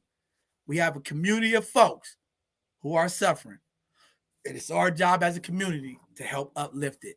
But before we get out of here today, I want to just go ahead and move the mic around to everybody and give everybody an opportunity to give some parting words to Community Day. When we talk about this conversation, racial inequality, give some solutions, give some feedback, whatever you want to do. But I want everybody in here to holler at the community before we go today, because I think this has been a powerful conversation. I think the different perspectives really put it all together as one whole today. And I'm feeling inspired, okay? I see some positive folks. And the way Tony, all you guys stepped back and gave Brandy that type of support right there on the spot, that's what we need, Black community. When our kids are screaming out for things that's a concern to them, we need to reaffirm. Okay, we need to make sure that they are continued to be uplifted and empowered, because that's what we do. All right. So, with that being said, because it's getting late, Brother Williams, I'm gonna pass it to you, then Brother Johnson, and we're gonna move it around. Come on, King, you know the rules. Give some parting words and some of that movement out there. Don't talk about your multiple women and all of that stuff, man. I'm not I won't talk about them if you don't. Hey, no, but my pronouns are Master and Lord, and I want everybody to know that I've been blessed to travel the world, and every time I go out, I learn something new, and I bring back new ideas for our community on how to empower us. But I want to say, although I wasn't born in San Francisco, I've chosen San Francisco. You know, I could leave to I could leave to other places that people want me to come to, but I want to stay here because I love the energy and the feel and the people here, especially the Black people. And I hope that we can get out of the mindset of, you know, if you're born and raised here, you're different from those who choose to come and uplift the community and enrich the community. Because I ain't taking nothing from y'all, right? I haven't asked to like draw out anything. Not, you know, I don't do no crime. I don't try to scam nobody. I'm not a parasite. I am definitely a healer and a nurturer and an enricher. So I want to encourage all of us to come together, man. It can be done. I've seen it. I've seen it in the worst conditions that you can possibly see it in, which is prison. I've seen us come together and lead us together, Bloods and Crips, 415, all these people who naturally hated each other, come together so that we can teach each other how to get out, how to liberate ourselves. And we out here now. We out here in force. And so come on, let's do it. And that's what's up. I'm with you, John. I'll be there at City Hall, and I'll be there at any time it's needed to make sure that we go from 4% back up to 50%, or we're going to reach 50% of San Francisco population, because we're going to do it. Man, definitely, brother. You know, I walk in solidarity on the side of you, King. William is at all events. He show up and represent for the brothers, and he make sure his voice is heard, and that's what we going to do. We're going to keep stepping and standing together. There's a lot of fights. We got a big one coming to us, community, March 14th. Call in sick. Take half a day. Get out to City Hall and make sure your voice is heard. We standing together. We're going to fill this place up. I need 300 at minimum. 300 Black folks at City Hall. That's what we need. I need 300 people to show up, because we're going to let them know. Y'all not just going to take from us and then tell us what we can't have. We're not asking. We're taking our equity, and it starts on March 14th. Dreamkeeper Initiative, we're going to keep uplifting it. Y'all know the impact, and we ain't worried about what they said. We're going to take our equity, and we're going to keep pushing forward. Brother Johnson, come on up here, give some parting words to the community before we get out of here today. Leave the community with something, brother. Well, three things. First, I want to say thank you for the opportunity to be in the space with you all. I'm really grateful that Angelique reached out and made me aware of this opportunity. So I want to say thank you for that. Second thing, just going back to the original, one of the original themes. If you haven't had the chance to read it, it is the single most cogent and compelling piece I've ever read on reparations. Ta-Nehisi Coates, Google it. The Case for Reparations. It was an article that he wrote for the Atlantic magazine back in 2014. And he lays it out systematically and gives historical examples. And it's the single, do yourself the favor and spend an hour reading it, and your perspective will forever be changed about this subject. And then last, I would say, I I'm very glad to hear the spirit of assertiveness and not. I mean, we want to be aware of the history of racism, and we want to be discerning about how racism still exists, but we don't want to be constrained by it. The man won't let me have nothing. We don't need to, you know what I'm saying? We have something. We have this, right? We have each other. I mean, that's really that's really all we need. So I'm really glad that this conversation didn't devolve into defeatist, why we can't win, why we can't do anything, what somebody else won't let us have. And it's more focused on let's get it, because that's been what's characterized the history of African Americans in this country since 1619. Wow, very powerful stuff. Thank you for being here, King. Shout out to the amazing folks at Merit. These are the type of leaders we need. Dr. Johnson leading the way. When we talk about leadership, it's about demonstrating what's possible. We have a phenomenal king here. Merit, you are lucky to have the blessings of Dr. Johnson on that campus. See what I'm talking about? God is good. Brother Matthews, it's on you, King. Give some part words to the community. Well, first of all, thanks for having me again. I appreciate being here with you all. I just wanted to say mainly, I've been in them rooms where, I was by myself, and the first thing the others try to do is separate you from your peoples. You know what I mean? And that's one thing you got to be careful of, Brandy, because what you're doing mainly when you start taking these roads, you're going to be by yourself. You know what I mean? Most of the time, because a lot of people ain't going to be there, but what you got to know is that you do have a lot of other people behind you. And that's what I'm always constantly reminding these people when they try to separate me from my pack. That I got 100 more people that's either you think I'm good, I could bring another 100 people that's even better than me. So it ain't, I'm careful to remain humble to myself, to know that I'm not the special one, because of course I know just as you see your peers that could be doing just as much as you, I see a lot of my peers that could be doing just as much as myself as well. But it takes the certain few like us to get out here and do the trailblazing so that they can follow, like she said, follow us, down these paths. You know what I mean? And one thing for sure about the disparity in education, it goes back to what William Palmer says. It's not about the degree. It's about us going to get it. It's about what you're going to do with that degree. I went and got my degree after, for the construction, to be a construction manager, and they never offered me one of those construction manager jobs, even when they had the opportunity to. But I made myself my own, construction manager and I went to get it. So you got to go get it. You know what I mean? Because most of the contractors I'm talking to here, they telling me, I really don't have too many contractors in my space pushing me, the ones that's been ahead of me. I don't have too many pushing me to a space where I believe I can go. They definitely ain't pushing me to $1 billion. They telling me to start small, as if, how they started, when times are different, so I'm not really, I listen, but I don't really go off of what nobody else says, because I go off of my own art and I go off of what I know. I can't really, some people tell me to start small, start at, get small contracts when, what I do is not small. There's nothing small about what I do. So, they're not really even considering where I'm coming from. So, you can say you want to be a lawyer and nobody don't even know the law. So they can't even fathom where you're trying to go with that. So, I would never allow anyone to set my path or walk my path for me. I walk it by myself, and I realize most of these places I'm going to be alone.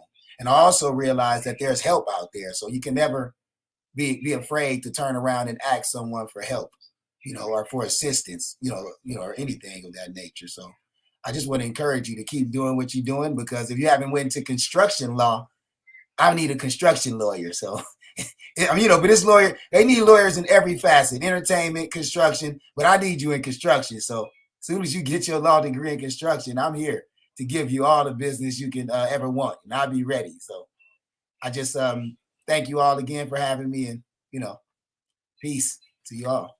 Man, it's been very well. Every time you come here, brother, I'm always excited, because this is what our community see. It doesn't matter where you start the race. It's how you end the race. You got a lot of stuff in you, Brother Matthews, man. God is about to work some things out for you, and I'm just happy that you have the mindset. And I see your little boy there. You know what I'm saying? You're doing the right thing, leading. You see what I'm saying? That's how we get the next generation going, brother. You there with the babies, man. But we appreciate you, and you already know anything we can do to help support your movement and what you're doing. We are there for you, because it's going to take us all in all facets to make sure everybody is good. And we just appreciate to be walking on the front lines in solidarity with you. And when we talk about these inequalities and these, these inequities and disparities, okay, in the construction industry, there is disparities, and we're going to continue to fight to make sure that our Black contractors get a bigger piece of the pie when it comes to these city contracts. And we got to eliminate some of these loopholes that keep our Black contractors out. So it's a lot of fighting to do, community. Don't get comfortable. Don't just put your feet up and drink the red wine and sit in front of the fireplace and think everything is okay. We still have a battle that we're going to have to walk and fight together. So, brother, thank you for being here. Miss Brandy, the lawyer, the next lawyer that is going to change the country. Speak to the people now. Well, first I want to make sure that everyone who I'm going to get on the show to watch knows that you have a voice. And whatever God sets your path on to do with your future, make sure you stick with it and don't let anyone tell you that you can't. I want to thank you, John, because you really do empower me. You've inspired me to, take on going to an HBCU. You've inspired me to, want to set these high expectations for myself to be one of the biggest lawyers. And thank you for getting me on both sides of the conversation. I wanted to also thank God for giving me the power to stick through with what I wanted to do with my life, and giving me the power to, breathe for the next day. And that's pretty much what I wanted to say. Wow, God is good. You see that? A young, brilliant mind out here still has the humility and understanding that nothing happens without the Spirit of the Lord. Community, whatever your faith is, something is bigger out there that we got to tap into.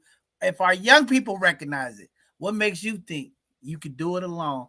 But Brandy, all I'm going to say is this, young lady, you are headed on a trajectory that you don't even know.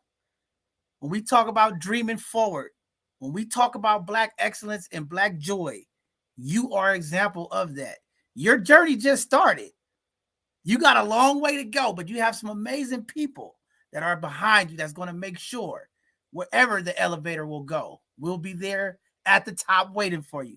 We will celebrate you, and we'll keep you motivated to keep going in the tough times, because spiritual warfare is going to come your way. So stay grounded, stay prayed up, and stay around the people that continue to uplift and move you forward. Just want to put that out there. Pretty Tony, the co-host that do the most community give back and blessing the people. Holla at the people, Queen. Hey, y'all. This has been a beautiful conversation today. I just want to remind community, teach somebody something that you know. Like if you're good at something, everybody is good at something. It may be pies, it might be braiding. I don't know what it is. But if you have that gift, start in your family. Start with your nieces and your nephews and tell them. Because I remember growing up and people not telling me what to do, like what's coming to what is being expected, what's coming next. Like, don't make people learn the lesson when you already have the tools to give them. So if you have something that you could teach someone, start out at your kid's school, at a community center, at a church, in your own neighborhood. That way that everyone can just start learning. I also want to say, don't worry about trying to win before the next person. Because whatever God has for you is already for you. It don't matter what you go through, what you do, how raggedy you look, how you smell. He already have it planned out for you. So you don't have to worry about being better than David. You ain't got to worry about being John. You ain't got to worry about having more wives than William, because whatever's for you is for you. Community is already set up for you. So let's try to decrease that stress and that worrying, because it's already waiting for you. And once again, I just want to say, Brandy, like the fact that you talked about the Lord just a while ago, like that you just melted my heart even more. And with that said, ain't nobody alone out in this world, because God is right here with you. So when you feeling alone, when you feeling defeated, when you feeling tired, you got somebody right there that's leading every step of your way. Community, you got this. Keep ascending. John, thank you for the platform as usual. Thank you for these tough, hard conversations that we don't get to have often. And everyone else that came on today, I really enjoyed you guys. Man, thank you. Definitely, Tony, it's real, and we just got to keep pushing, and we'll keep uplifting each other, because that's what we all about, uplifting each other. And we want to see everybody win, because at the end of the day, there's an opportunity for each person. Just find your greatness, tap into your skill set, and don't be a hater. Just uplift somebody, uplift them. All right, but do your part, be accountable. Young people, listen to the elders. Elders, listen to the young people, and together we can bridge the gap. Uplift our youth. Don't get mad because you messed up. Don't get mad because you had a baby too soon. Don't talk down on the young people. Uplift them. Tell them they will be great. All right, Miss Khalees, go ahead and give some parting words to the community. Well, first off, Bishop, thank you. Thank you. This was a heavy one, but thank you. Thank you to everyone that was on the show. But I'm going to make a sandwich real quick. So to the youth volunteers, you see the support that Brandy received on this show. If you don't have it at home, if you need it, look, join both sides of the conversation. We support the youth. We've gotten folks on the show that's willing to help Brandy since she brought up the challenges that she's faced. So go to bsotc.org, join the youth program, because this is what it's about, helping someone. To all the elders, the old, miserable, jealous, envious elders, the haters that are very upset because they didn't get where they wanted to go, stay away from the youth. Stay away. Some things are just best unsaid. Don't put them negative seeds in our babies' heads. It's not right. It's not right, and it's going to backfire on you, because when you dig a ditch for one, you better dig two. One more thing. To all the children and youth, dream big, dream big, dream big more than you ever could see. Put yourself in those dreams. Draw a map to get to where you're trying to go. Thank you again. Thank you again, everyone. Man, phenomenal stuff. Y'all know this is what this is all about. When we talk about intentionally informing our community, having the education, having the taboo and the stigma conversations, that's what we do here. This is our space. Everybody's allowed, but this is our space. If you can't handle it, just remove yourself. But we will have these conversations, and we will continue to uplift the people. With that being said, before we close out today, I am the bishop. And every great bishop has to have a benediction, and I will give the benediction to the people today, okay? I have to say something, because I am like David. I've been touched, because this is what this is all about. We feed off each other. We uplift each other. So before I go, I'm just going to say this in the benediction. You all, we've come here today as community in the circle to have a conversation. When we talk about race and the inequalities, we talk about what's going on in our community. How do we fix it? We've had a panel of phenomenal folks to talk about that very thing, how to empower and uplift the community. Change won't happen if we're not uncomfortable. We are stepping into times where we will not have a choice but to be uncomfortable. Don't become vulnerable to the things that's going on. When you see someone struggling, don't shame them. Don't laugh. Make sure you uplift them and empower them so that they can step forward. You heard from our youth today. Elders, let's do a better job. It is our job to make sure that the village is secure.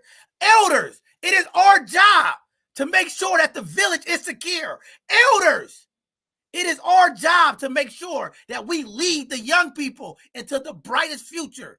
It is not our job to bring fear of the unknown. It is not our job to pass down our generational trauma. It is not our job to tell the young people that they can't excel to the highest level. It is our job, our duty, and our responsibility as the elders with the knowledge and the experience to uplift the youth, to empower the youth, and to make sure that every opportunity is there for them.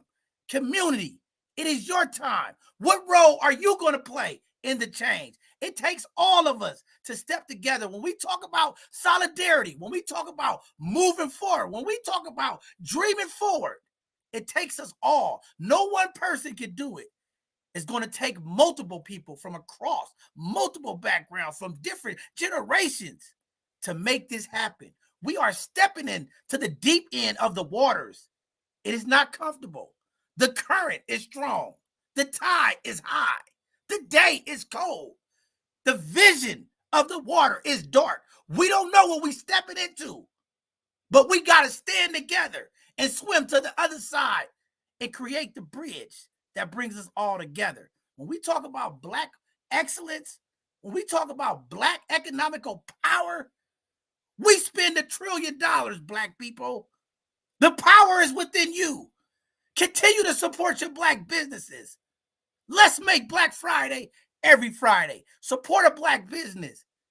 Let's keep our dollars circulating within our community. I'm not anti-anybody, but I'm always going to step with my Black folks. I'm always going to make sure that my people's voices is heard.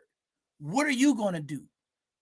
It is a community challenge for us all at this very time to find a way to work together and uplift each other so that we can bridge the wealth gap, so we can break and build the housing gap.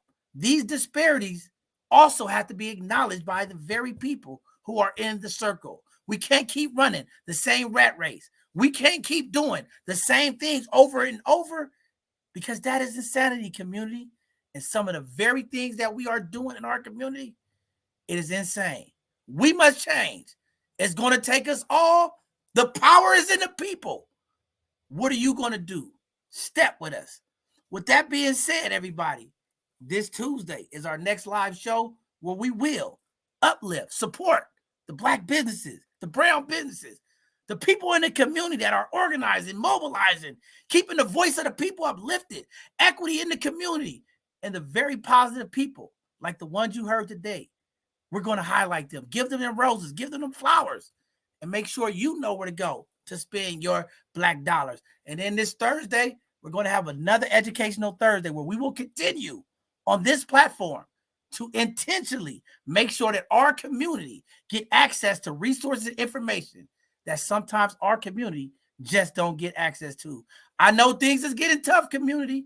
I know it's rough out there, but we can get through this. We're going to keep pressing forward. March 14th, I want to see you at the steps of City Hall in San Francisco. Do you have it in your spine to step for your people? Are you ready to make sure your voice is heard? Are you ready to be a part of the history? We can't talk about Martin Luther King.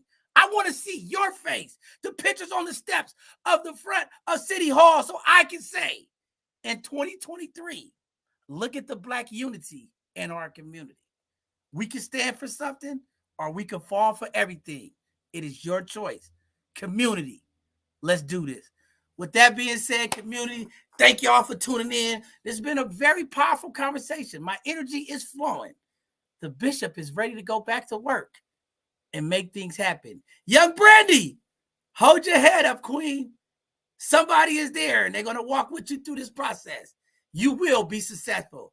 We can lean on Dr. Johnson. We can lean on Brother Palmer. We can lean on Brother Matthews. And you can lean on the bishop. We will do everything in our power to connect you with the resources and with the folks that can get you to where you want to go. And that's running the world as the best lawyer ever. With that being said, community, have a good night now. We out of here. The bishop is gone. See you on Tuesday.